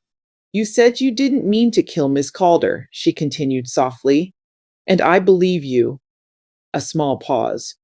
But Bernard, Miss Trent's lips parted. No sound came out. Eleanor stepped just a fraction closer. You said you didn't know what happened to him, she said, that he must have eaten it after she left. Her eyes narrowed slightly. But that doesn't align. Reeves glanced at her. With what? Eleanor didn't look away from Miss Trent. With the quiche. Silence. Eleanor continued, her voice quiet but precise. It was untouched when we found it. Uncut. Untasted. She gestured lightly toward the hall. No fork marks, no disturbance, no missing portion. Reeves' expression shifted. That's right, he murmured. Miss Trent's breath hitched, a faint, sharp inhale, her grip tightening further on the tin. Eleanor's voice softened, but her words landed harder. So Bernard didn't eat it, she said. A beat. Then another. Reeves turned sharply to Miss Trent. Then how did he die? Miss Trent shook her head quickly. I told you I don't. Yes, you do, Eleanor said. There was no accusation in her tone, just certainty. Miss Trent's composure cracked just enough for it to show. I didn't, she began, then stopped, her voice trembling. I didn't mean to kill him, Eleanor finished gently. Miss Trent closed her eyes, a shaky exhale escaping her, and for a moment it seemed like she might collapse under the weight of it. I needed him to taste it, she whispered. Reeves's voice hardened instantly. But you just said he didn't. Miss Trent shook her head, tears beginning to form now. Not the quiche, she said. Not like the others. Eleanor's gaze sharpened. Then how? She asked softly. Miss Trent's hands trembled. The tin rattled faintly, a soft, uneven clink, as she struggled to hold it steady. I approached him, she said, after Miss Calder left. He was still in the hall, arranging things, checking the entries. He always did that, making sure everything looked perfect. Her voice wavered. I told him I'd made a small adjustment to the seasoning, that I wanted his opinion before judging concluded. Reeves' jaw tightened. So you singled him out. Miss Trent nodded faintly. Just a taste, she whispered. From the edge. I had a small sample. Not from the dish itself. Her eyes flickered downward. From here. She lifted the tin slightly. Eleanor's expression didn't change. You carried it separately, she said. Yes, Miss Trent breathed. I didn't want to risk affecting the whole dish. Just enough for him. Reeves' voice was cold now. And you gave it to him. Miss Trent nodded, tears slipping free now. He didn't hesitate. Why would he? He trusted me. Her voice cracked. He always did. A silence fell, heavy, unforgiving. And then? Eleanor asked quietly. Miss Trent swallowed hard. At first, nothing. He said it was rich. A little bitter, perhaps, but interesting. She let out a hollow, broken laugh. He always liked to sound impressed. Her eyes squeezed shut briefly. Then he coughed. As if echoing the memory, a faint cough seemed to linger in the air. I thought it was working, she said. That he'd feel unwell, step away, withdraw. Her voice dropped to a whisper. But then he staggered. Reeves' grip tightened at his side. He tried to speak, Miss Trent continued, her breath uneven, but he couldn't. He looked at me. She stopped, her face tightening. God, the way he looked at me! Eleanor's voice softened. What did you do?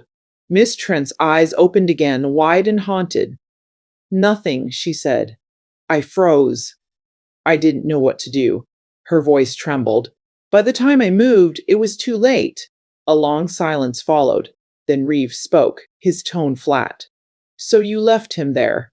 Miss Trent nodded faintly. And you went after Miss Calder, he added. No, she said quickly. She was already gone. I didn't know where she'd gone until later.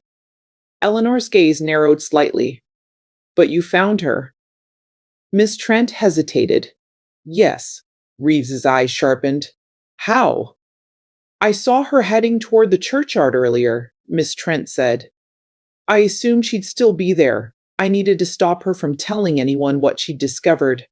Her voice faltered. I thought I could explain, make her understand. Eleanor's voice dropped, but she already understood. Miss Trent nodded slowly. And you panicked again, Eleanor said. Yes, she whispered. A silence stretched. Then Eleanor spoke again, quieter still. You said earlier that the poison in the quiche was part of the recipe, she said. But it wasn't, was it?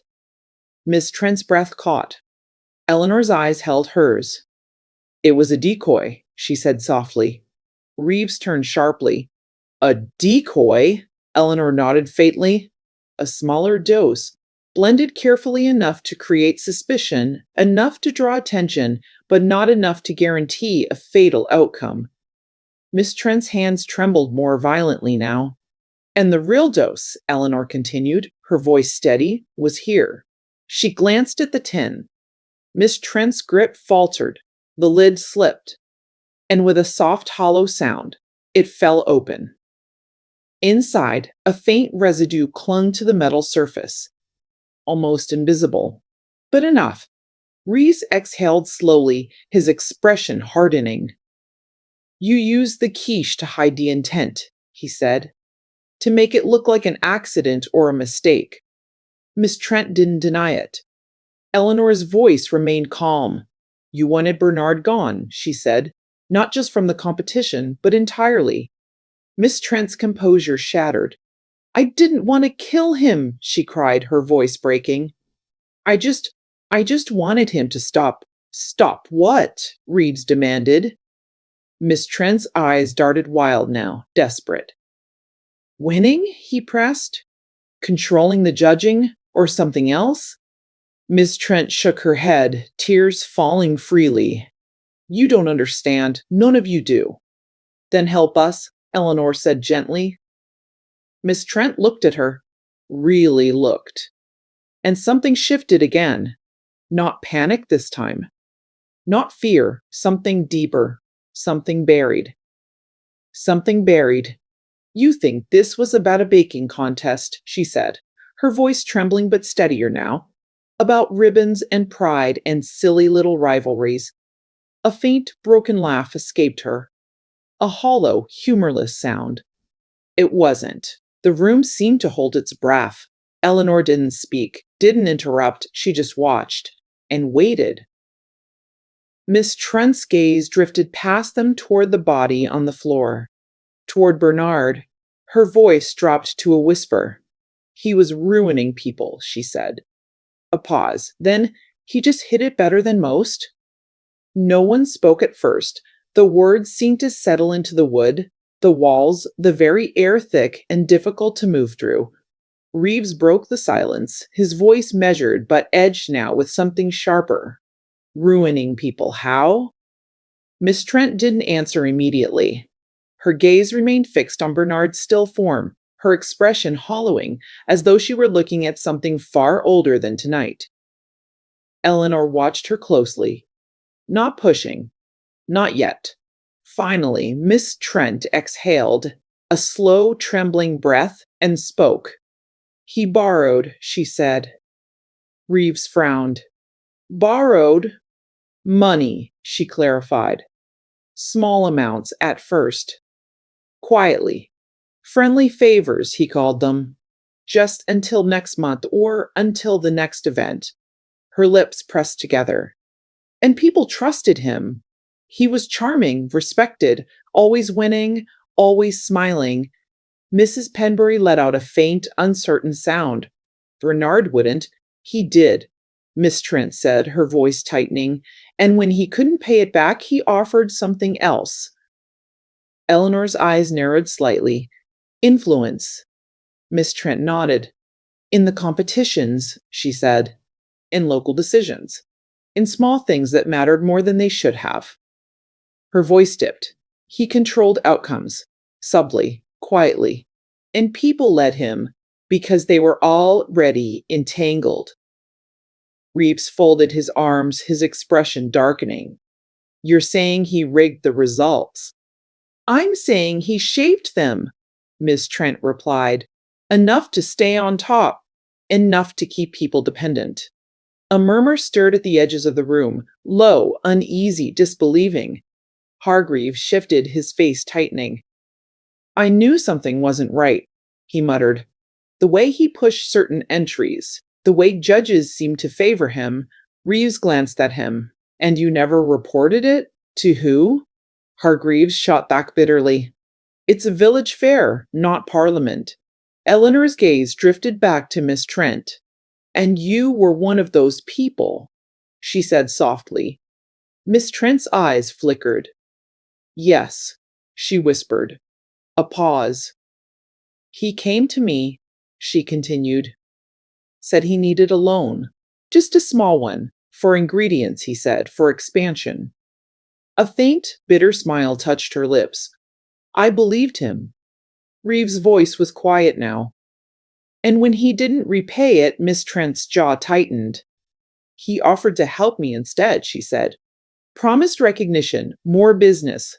Said he could make sure my name carried weight in the village. Her voice dropped. But it wasn't help. It was control. Eleanor's expression remained steady. And you wanted out. Yes. Miss Trent's gaze hardened just for a moment. I asked him to settle it, to end it cleanly. She let out a short, humorless breath. He laughed. Silence. Then he told me, she said slowly, that in a place like this, everything balances eventually, that I should be grateful to be included at all. The words lingered. Cold. Calculated.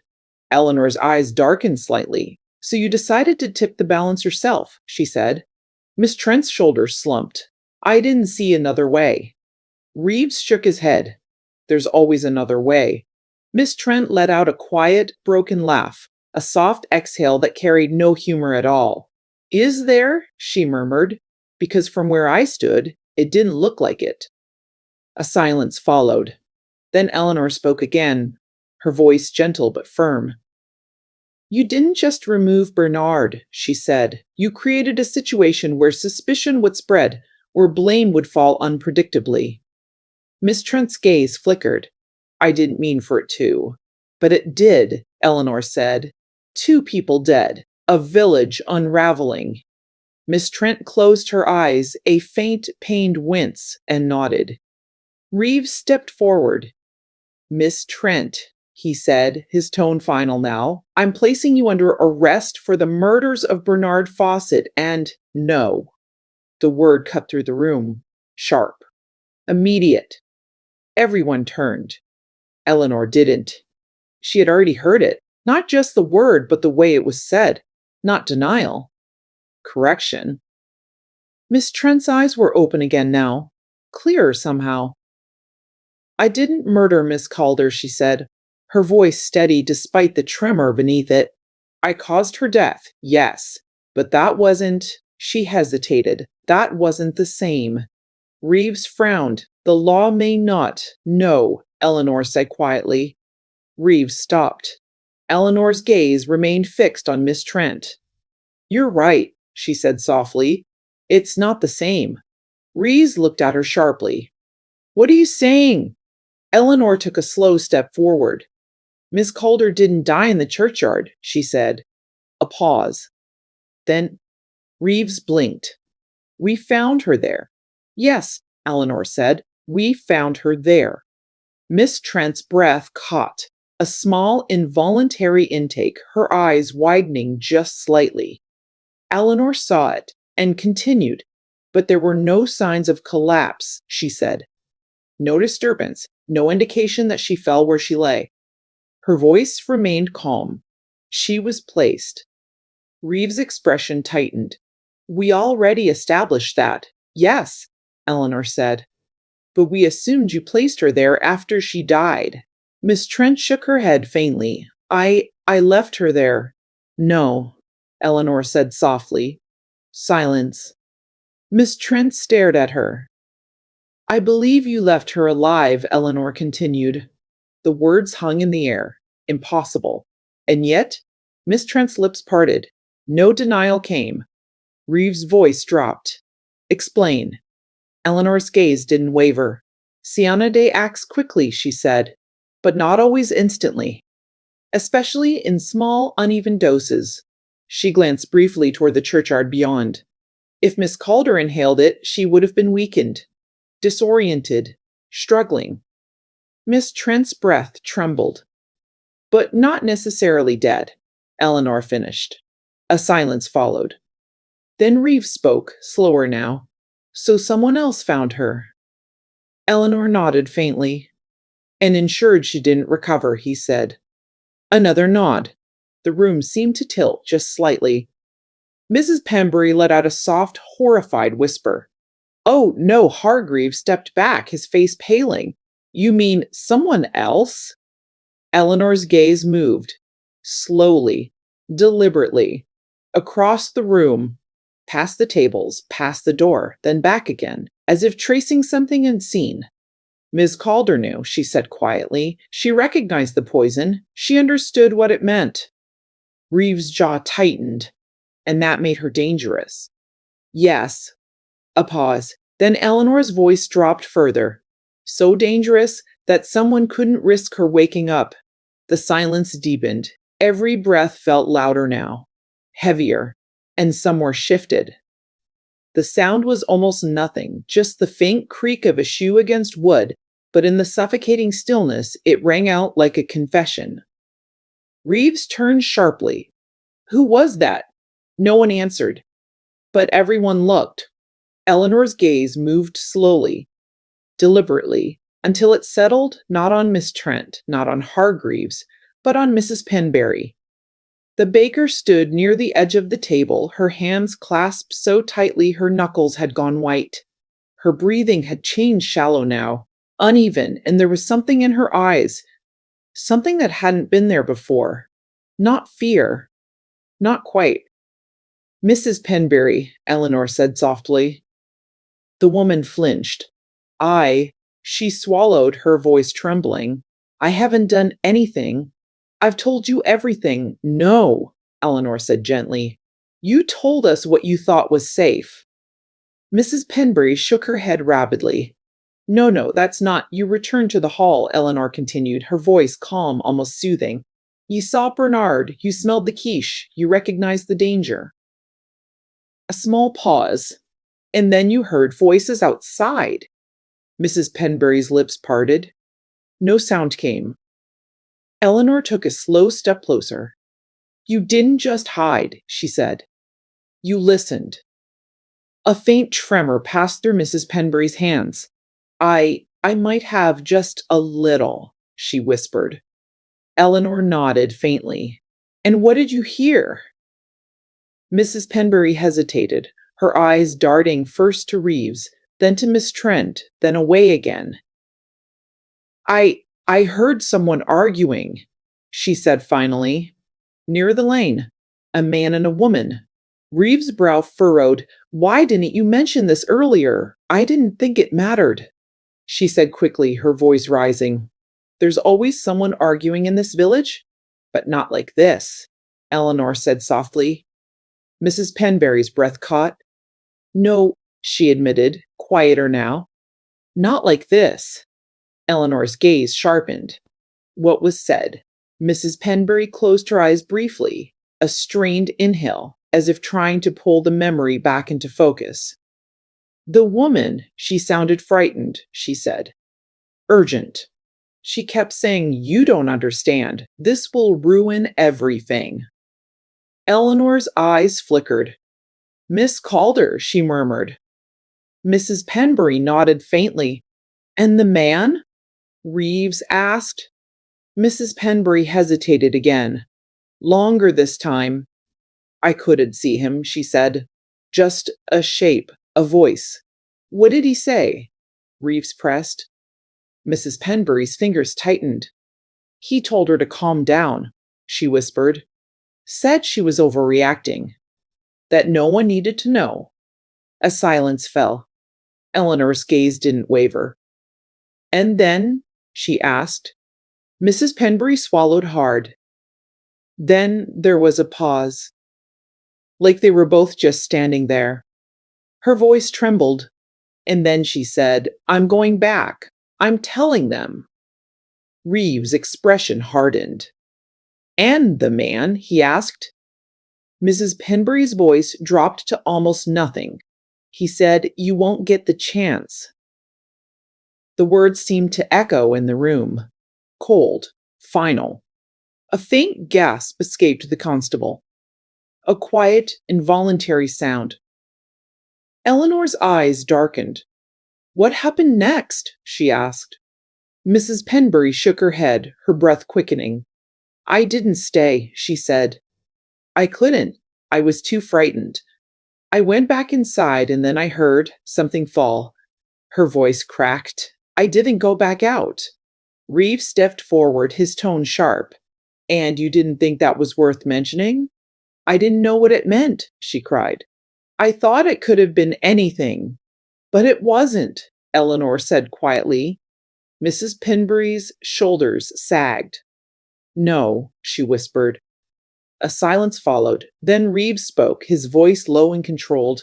So someone else was there, he said. Someone who spoke to Miss Calder after she left the hall. Eleanor nodded faintly.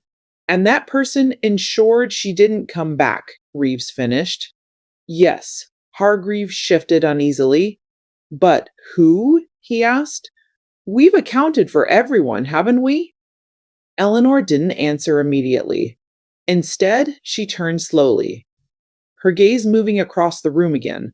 But this time, it didn't linger on faces. It lingered on absences, on gaps, on what wasn't there. Inspector, she said quietly. Reeves looked at her. What is it? Eleanor's eyes narrowed slightly. We've been focused on the judges, she said, on those directly involved in the tasting.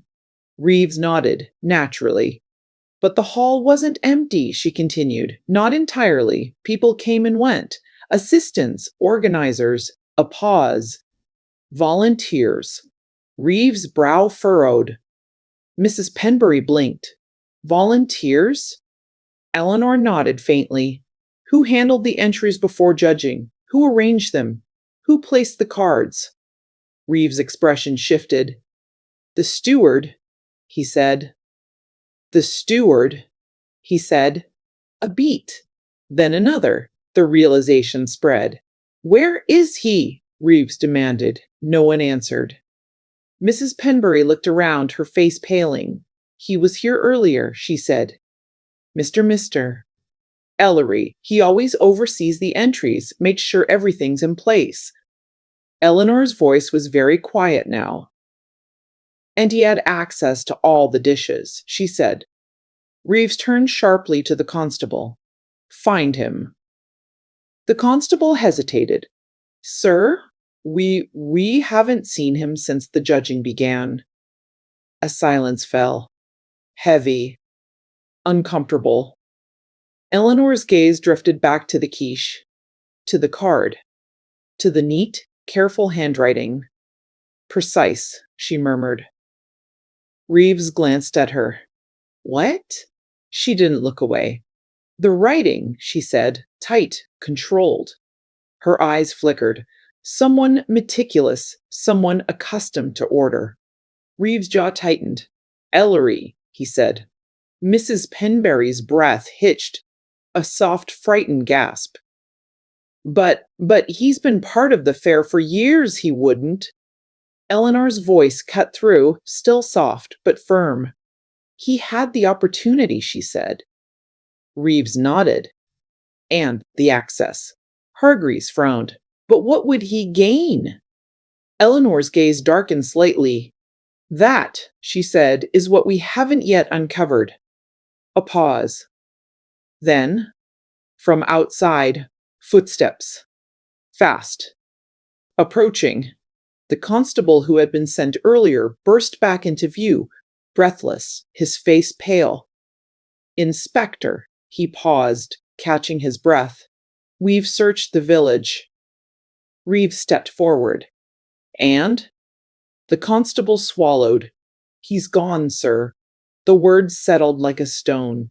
Reeves's expression hardened. Gone where? We don't know, the constable said. But his house? It's empty. Eleanor didn't move, didn't speak, but her eyes shifted slowly, deliberately, toward the open door of the hall, toward the dark beyond, and the faintest trace of something on the night air. Not butter. Not better. Something sharper. Lingering. Waiting. Eleanor stepped toward the doorway, slow and deliberate, as though drawn by something just beyond sight. The others lingered behind her, Reeves, tense, the constable shifting nervously, Mrs. Penbury clutching her apron like a lifeline. Outside, the night felt different now, not still, not quiet, but watchful. A faint breeze stirred through the hedges, carrying that same sharp trace bitter, fleeting, almost lost beneath the damp scent of earth and leaves. Eleanor paused just at the threshold, her eyes adjusting to the darkness. He hasn't gone far, she said softly. Reeves frowned. What makes you so sure? She tilted her head slightly, listening. Because he didn't leave to escape, she murmured. He left to finish something. A faint rustle came from the direction of the lane. Reeves heard it this time. There, he said, already moving. They stepped out onto the gravel, the sound of their footsteps louder now, crunching sharply in the quiet. The constable followed, his breath quick, his hand hovering uncertainly near his belt. Mr. Poyne. Ellery, Reeves called, his voice cutting through the dark. This is the police. Show yourself. No answer, just the whisper of leaves. Then, a shape shifted near the edge of the hedgerow. Eleanor saw it first. A figure, half hidden in shadow, standing very still. Watching. Don't run, she said softly. The figure didn't move. Reeves stepped forward, his voice firm. Mr. Ellery. A pause. Then the man stepped into the light. Thomas Ellery. Neat, as always, even now. His coat was buttoned, his collar straight, his expression composed to the point of stillness. Only his eyes betrayed him too bright, too alert. You took your time, he said, almost mildly. Reeves' jaw tightened. You're not going anywhere. Ellery gave a small, polite smile, a faint exhale that might have been a laugh, or something close to it. I wasn't planning to. Eleanor studied him carefully. You stayed close, she said. Yes, Ellery replied. I wanted to see how long it would take. For what? Reeves demanded. Ellery's gaze flicked briefly toward the hall, then back again. For the pieces to fall into place, he said. For someone to notice. Eleanor's eyes narrowed slightly. You arranged them. Ellery inclined his head, naturally. A silence fell. Reeves stepped forward. You switched the entries, changed the cards, gave the poison dish Bernard's name. Yes, no hesitation, no denial. Mrs. Penbury let out a soft, horrified gasp, a trembling intake of breath. Why? Reeves pressed. Ellery smiled and faltered. Because Bernard Fawcett was untouchable, he said. Or so everyone believed. Eleanor's gaze sharpened. So you made him touchable. Ellery's eyes flickered with something approval, perhaps. Precisely. Reeves' voice hardened. By framing him for poisoning his own dish?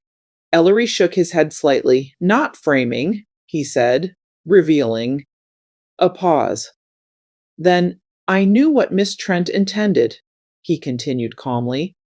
Miss Trent stiffened. You how? You're not as careful as you think, Ellery said, almost kindly.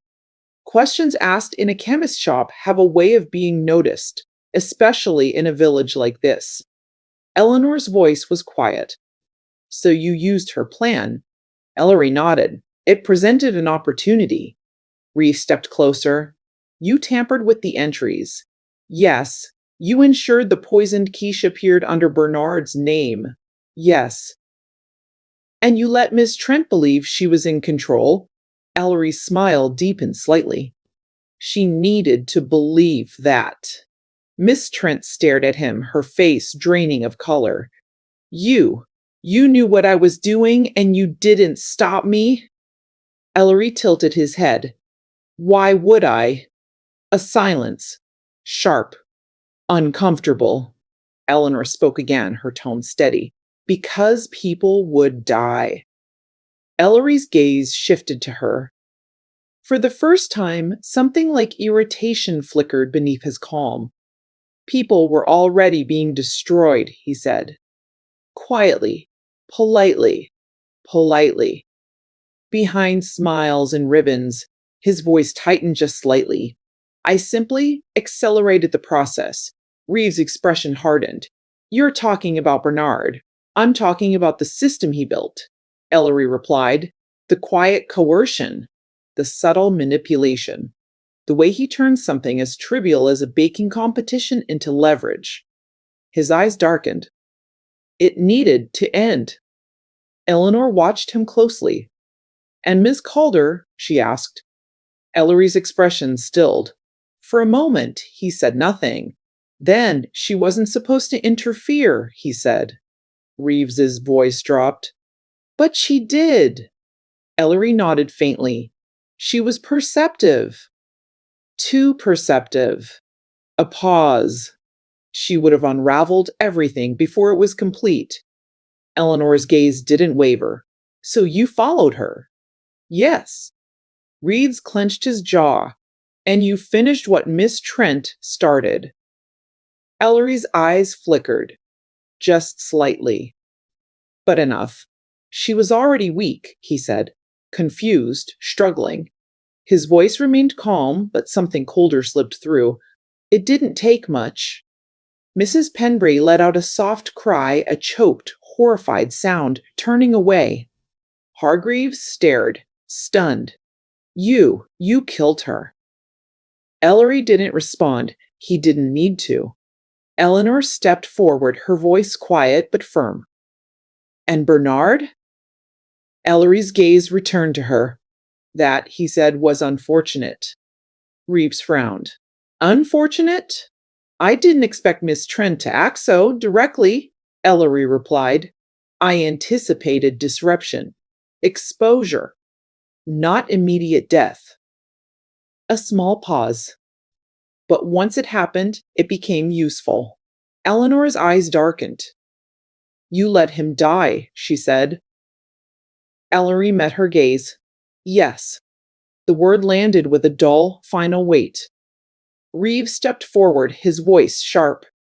You orchestrated this, manipulated events, and when things escalated, you used it. Ellery didn't deny it. Instead, he looked past them toward the hall, toward the village beyond. It was already broken, he said quietly. I just made it visible. A silence followed. Then Reeves moved, firm, decisive. Thomas Ellery, he said, his voice steady and unyielding. You're under arrest for the murder of Miss Calder and for your role in the death of Bernard Fawcett. The constable stepped forward, cuffs in hand. Ellery didn't resist, didn't flinch. As the metal clicked into place, a soft, final snap, he let out a slow breath, almost relieved. Eleanor watched him, her expression unreadable. Then, quietly, she said, No. Reeves stopped. What? He asked. What? He asked. Eleanor's gaze remained fixed on Ellery. Not just that, she said softly. A pause. Then there's still something missing. Ellery's eyes flickered. Just for a moment. But Eleanor saw it, and this time, she didn't let it pass. Reeves' grit on Ellery tightened just slightly. Missing, he echoed, his voice low with a trace of impatience. We have a confession, 2 deaths, and the man responsible in cuffs. Eleanor didn't look at him. Her eyes remained fixed on Ellery, calm, searching, unblinking.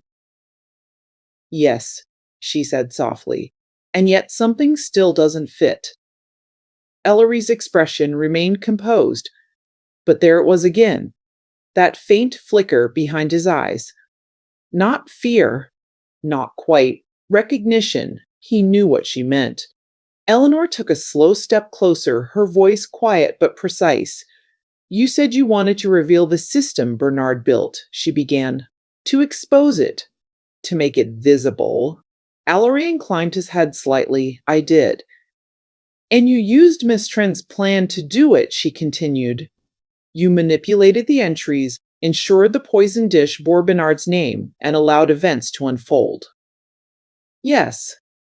But you didn't control everything, Eleanor said. A pause. Ellery's gaze sharpened just a fraction. No, he admitted. Eleanor nodded faintly. Miss Trent acted independently. Bernard died sooner than you expected. Miss Calder intervened. Yes, and yet Eleanor's voice softened, almost thoughtful now. You remained. Reeves frowned. Of course he did. No, Eleanor said gently. Think about it. Reeves fell silent. Eleanor's eyes never left Ellery. You're meticulous, she said. Precise. You plan ahead. You consider outcomes. A small pause. You don't leave loose ends. Ellery's lips curved faintly. Flattery? Observation, Eleanor replied. A silence stretched. Then she tilted her head slightly. So why, she asked softly, did you stay close enough to be caught? The question hung in the air. Heavy.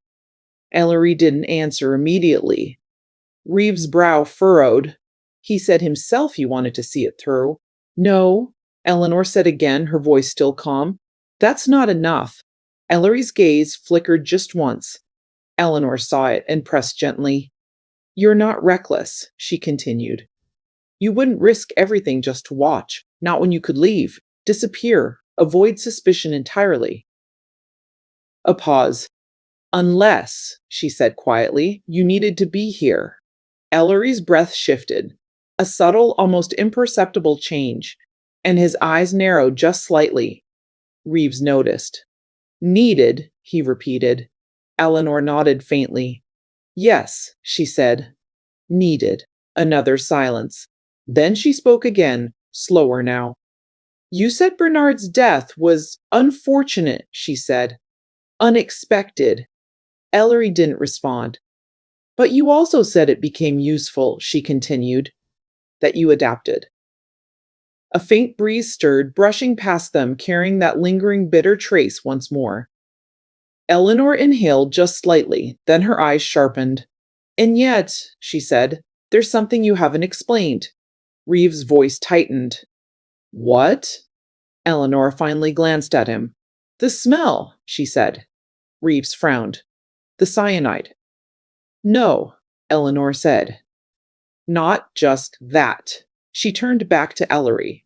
The smell was present before Miss Trent returned, she said.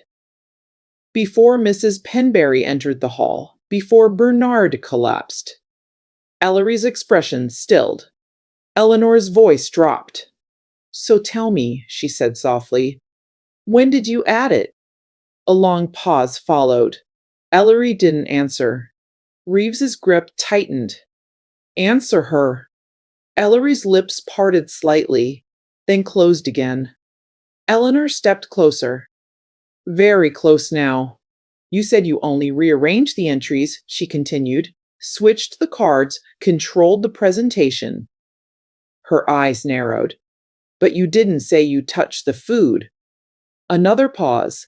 Ellery's gaze held hers. Steady. But something beneath it had shifted. And yet, Eleanor went on, the scent was already there, strong enough for multiple people to notice, strong enough to raise suspicion. Reeves's eyes flickered. You're saying, I'm saying, Eleanor interrupted gently, that the quiche was already compromised before Miss Trent used her tin? A silence fell, thick, unyielding. Miss Trent stared at her, her face pale. No, she whispered. That's not possible. I prepared it. I measured.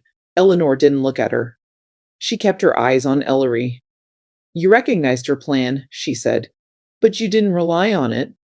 Ellery's breath shifted again. A faint exhale, almost a sigh. And you ensured the outcome, Eleanor finished. Reeves's voice hardened. You poisoned it first. Ellery said nothing, but his silence was answer enough. Miss Trent's hand flew to her mouth, a sharp, horrified gasp, her body trembling. No, no, that can't be. If that's true, then Bernard was already doomed, Reeves said grimly. And Miss Calder, Eleanor added softly, was not the only one who recognized it. Ellery's gaze flickered, just slightly. That Eleanor saw it, and that, she said quietly, is why you had to follow her. Ree's expression darkened. Because she would have exposed both of you. Ellery let out a slow breath. This time, there was no smile, no composure. Just something colder, more honest. Yes, he said. The word settled heavily. Miss Trent staggered back a step, a soft, broken sound escaping her, her eyes wide with realization. You used me, she whispered. Ellery didn't deny it. You let me believe I was in control, she said. Her voice cracked. That I caused all of this. You did, Ellery said quietly. The cruelty of it landed without force. Just wait. Eleanor's gaze didn't waver. But not all of it, she said. Ellery's eyes returned to hers. A pause. Then not all, he agreed. Reeves exhaled sharply, his voice firm now, final. So you poisoned the quiche, knowing Miss Trent would add to it, knowing it would confuse the cause. Ellery nodded faintly. And you ensured Bernard would be blamed, Reeves continued. Yes, and when Miss Calder discovered it, I silenced her, Ellery said, flat, unemotional. The truth stripped bare. A long silence followed. The night seemed to press in closer, the air heavier with it. Then Eleanor spoke again, very softly. But even that, she said, isn't everything. Reeves turned to her, frustration creeping in. What else could there possibly be? Eleanor didn't answer immediately. Instead, she turned her head slowly, looking past them, past Ellery, back toward the hall. Her eyes narrowed slightly, as if seeing something or remembering it. The quiche, she murmured. Reeves frowned. What about it? Eleanor's gaze sharpened. It's still untouched, she said. A pause. Then, and yet, someone cut a portion. Reeves blinked. What? Eleanor turned back, her expression tightening. There was residue on the tablecloth, she said. A spill. Not from the dish itself, but from something removed. Reeves's eyes widened slightly. You're saying someone did eat it? Eleanor nodded faintly. Yes, she said, a silence. Then Reeves's voice dropped. Who?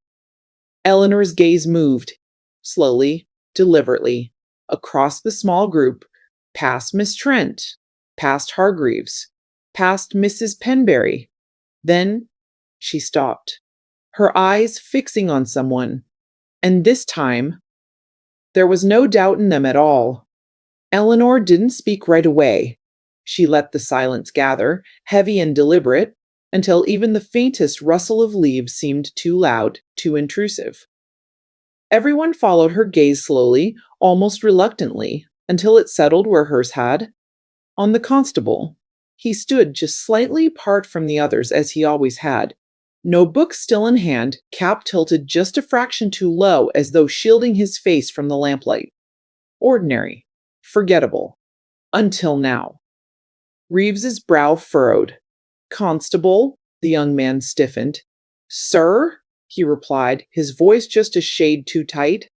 Eleanor took a small step forward, her eyes never leaving him. You've been very helpful tonight, she said softly. Attentive. Observant. The constable gave a short, uncertain nod. Just doing my duty, ma'am. Yes, Eleanor said. Of course. A pause. Then you were in the hall before we sealed it, she continued. Moving between the tables, noticing details, the constable swallowed, a faint, audible gulp, his grip tightening slightly on the notebook. Standard procedure. Eleanor inclined her head. And you were among the first who approached the central table. Reeves' gaze sharpened. That's true, he said slowly. The constable shifted his weight. I was checking the scene, sir. You told me to. Yes, Reeves said. I did. A silence stretched. Then Eleanor spoke again, her voice lower now. You asked about tasting earlier, she said, whether anyone else had sampled the entries. The constable blinked. I was clarifying, ma'am. Yes, Eleanor said, you were. Another pause. Then, and you stood closest to the quiche when we first examined it. The constable's breath hitched just slightly. Reeves's voice hardened. Constable, is there something you need to tell us? No, sir, he said quickly. Nothing at all. Eleanor's eyes didn't waver. Then perhaps you can explain the missing portion, she said softly. The constable froze. Only for a second. But it was enough. Reeves stepped forward. What portion? Eleanor gestured lightly. A small sample was removed, she said, carefully, not enough to disturb the dish noticeably, but enough to leave a trace. Reeves's eyes narrowed. And you think I know, Eleanor said gently. She stepped closer to the constable now, close enough to see the faint sheen of sweat at his temple, close enough to hear the subtle change in his breathing, a shallow, uneven rhythm. You were curious, she said. You wanted to understand what we were dealing with. The constable shook his head quickly. No, You took a small piece, Eleanor continued, her tone calm, almost reassuring. Perhaps with your fingers. Perhaps with a utensil nearby. A pause, and you tasted it. A silence, sharp, unforgiving. Reeves' voice dropped to a dangerous low. Is that true? The constable didn't answer, didn't move, but his hand still holding the notebook began to tremble. I only wanted to be sure, he whispered. Mrs. Penbury let out a faint gasp, a soft, horrified sound. Reeves' expression darkened. You tasted evidence at a suspected poisoning scene? I didn't know, the constable insisted, his voice rising. Not for certain. I thought it was just food. Eleanor's gaze softened, just slightly. And what did you notice? She asked quietly. The constable swallowed hard. It was bitter, he said. Not immediately. But after a moment, he grimaced. It lingered. Eleanor nodded faintly. And then? She prompted. The constable hesitated. His breathing quickened. I felt strange, he admitted. Lightheaded, my chest tight. He pressed a hand briefly to his sternum, as if recalling it. But it passed. Eleanor's eyes flickered. Passed? She repeated softly. Yes, he said quickly. It wasn't severe. I thought it must have been nothing, just nerves. No, Eleanor said. The word was gentle, but absolute. It wasn't nothing, she said. It was a smaller dose. Reeves' gaze snapped back to Ellery. You controlled the concentration. Ellery didn't respond. But his silence, again, spoke. Eleanor turned back to the constable. You experienced what Miss Trent intended, she said. Discomfort. Disorientation. A pause. Not death. The constable nodded weakly. Eleanor's voice lowered further. But Bernard didn't taste the quiche, she said. So whatever killed him was stronger. The constable's eyes widened slightly. Reeves' expression hardened. The tin. Eleanor inclined her head. Yes. Miss Trent let out a soft, broken sound, a quiet sob catching in her throat. Reeves looked between them, his voice tight. So we have 3 separate exposures. The quiche Ellery's dose, the tin Miss Trent's dose. And Miss Caldecott in between. Eleanor nodded. And yet, she said softly, only one of those exposures resulted in immediate death inside the hall. A silence followed. Then Reeves's eyes flickered. Bernard, he said. Eleanor's gaze sharpened. Yes. Reeves frowned. But we established he didn't eat the quiche. No, Eleanor said, and Miss Trent gave him a sample from the tin. Yes. Reeves' jaw tightened. Then that's it. Eleanor didn't answer. Instead, she looked at the constable. Very carefully. You said it passed, she murmured. The constable nodded faintly. Eleanor tilted her head slightly, and yet Bernard collapsed almost immediately, she said. A pause. Then what was different? She asked. The constable stared at her, uncertain, confused. Reeves frowned. The dosage. Not just the dosage. Eleanor said. Her gaze didn't waver. There was something else, she said quietly. The constable's breath caught a sharp, involuntary intake. Eleanor saw it, and in that moment, she understood. Her voice dropped to a whisper. You spoke to him. The constable's eyes flickered just once, but it was enough. Reeves saw it. Eleanor had already known. You approached him before Miss Trent did, she said softly. The young man's lips parted, then pressed together again. His hand tightened around the notebook until the paper bent under his grip. A faint crinkle in the silence. I was checking the entries, he said, but the words came out thin, unsteady. Eleanor took another slow step closer. No, she said gently. You were already there before the judges finished, before the room emptied. Reeves' voice hardened. Answer her. The constable swallowed, a dry, audible gulp, his gaze darting briefly toward Ellery, then away again. That glance didn't go unnoticed. Eleanor's eyes narrowed just slightly.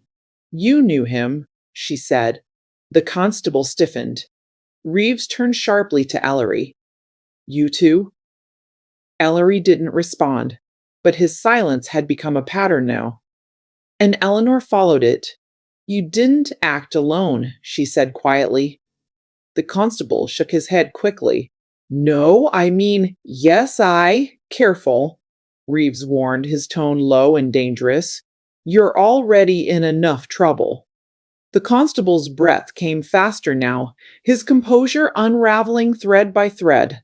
I didn't mean for it to, he began, then stopped, dragging a hand across his face, a shaky exhale escaping him.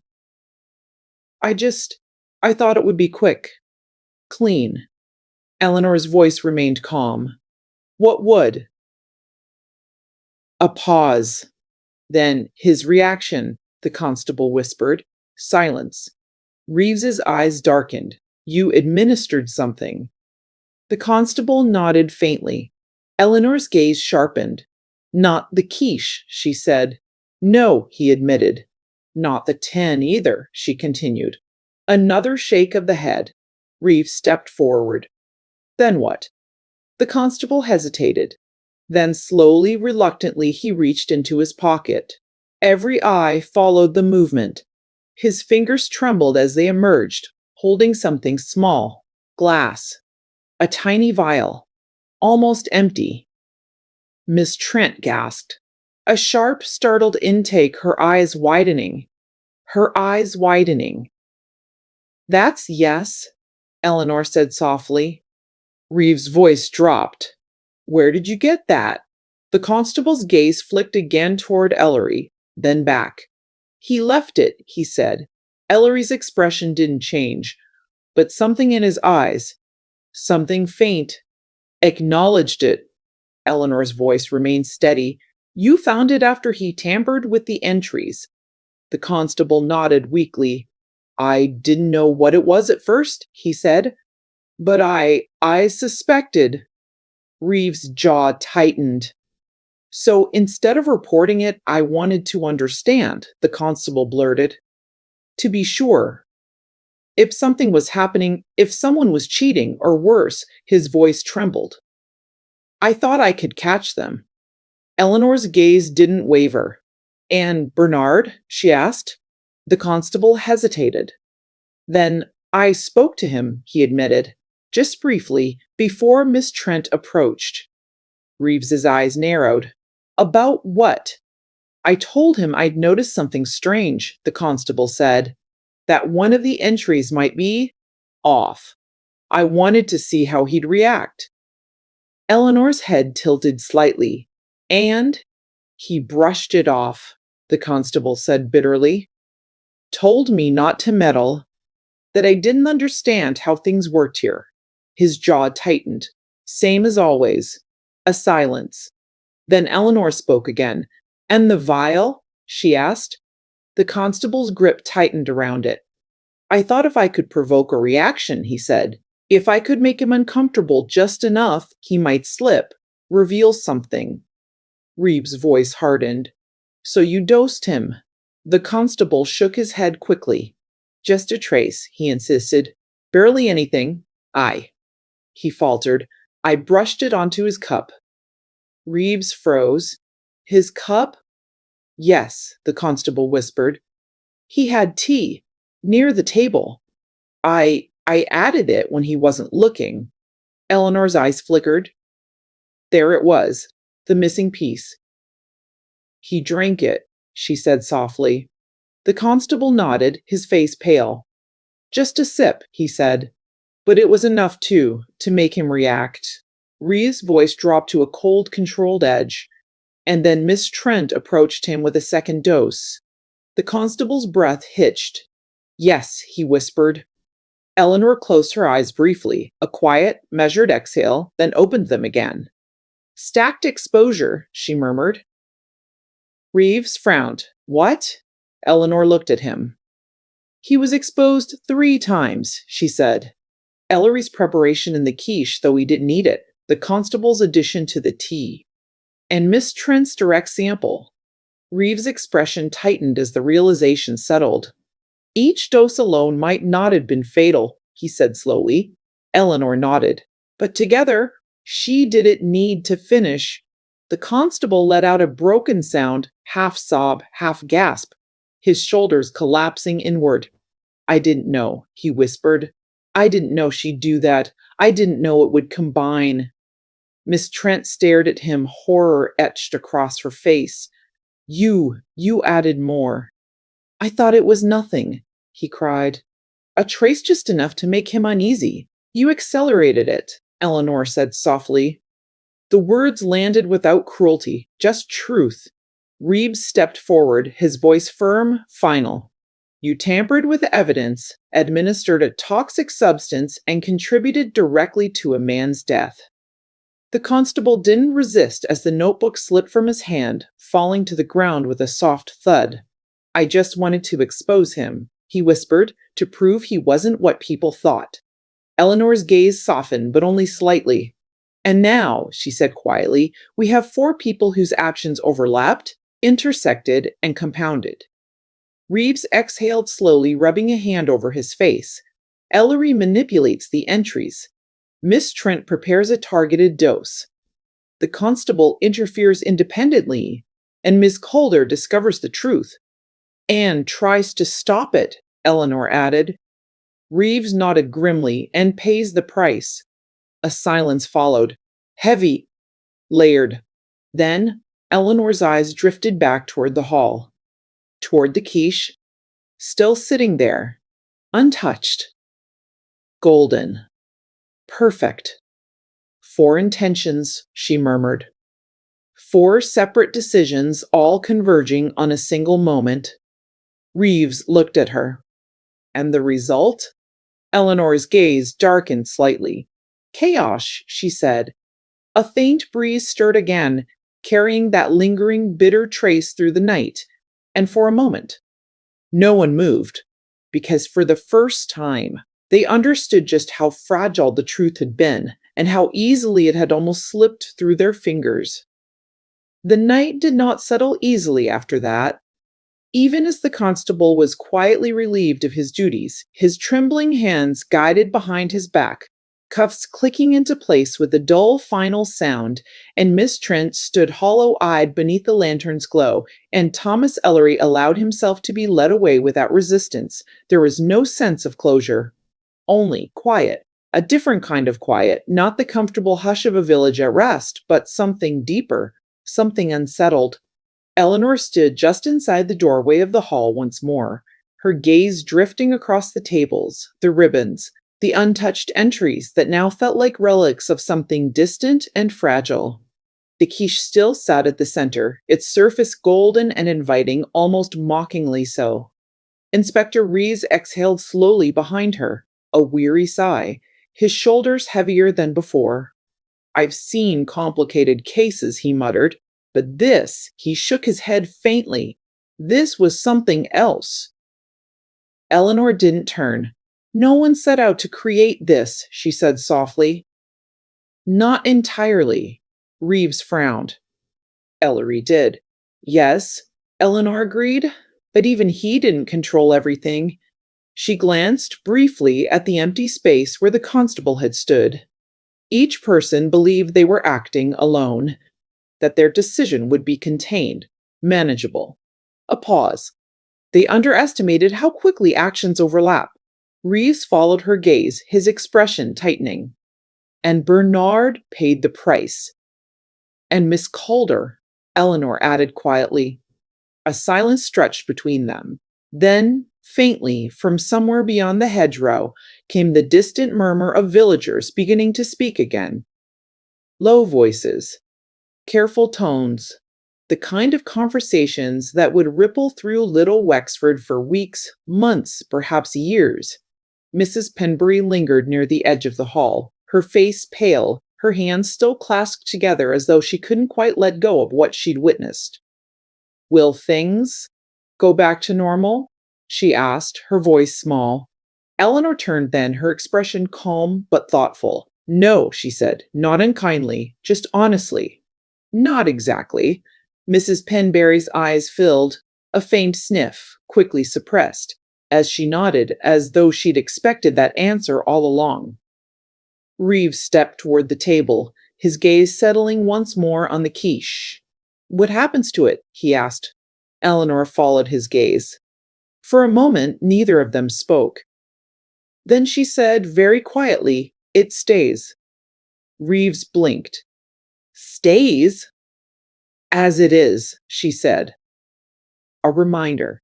He studied at this perfect, untouched thing that had carried so much beneath its surface, and exhaled slowly. Right, he murmured. Outside, the first hints of dawn began to creep into the sky, a faint gray softening the edges of the night. The village would wake soon. Doors would open, curtains would be drawn back, and life, however altered, would continue. Eleanor stepped away from the table. Her movements were unhurried, deliberate, as though she were leaving something behind that could not be carried any further.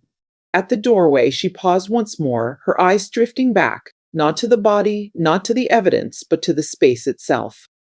The hall, the gathering place, the quiet heart of the village. So many small decisions, she murmured. Reeves glanced at her. What do you mean? Eleanor's gaze remained distant. Nothing here began as murder, she said.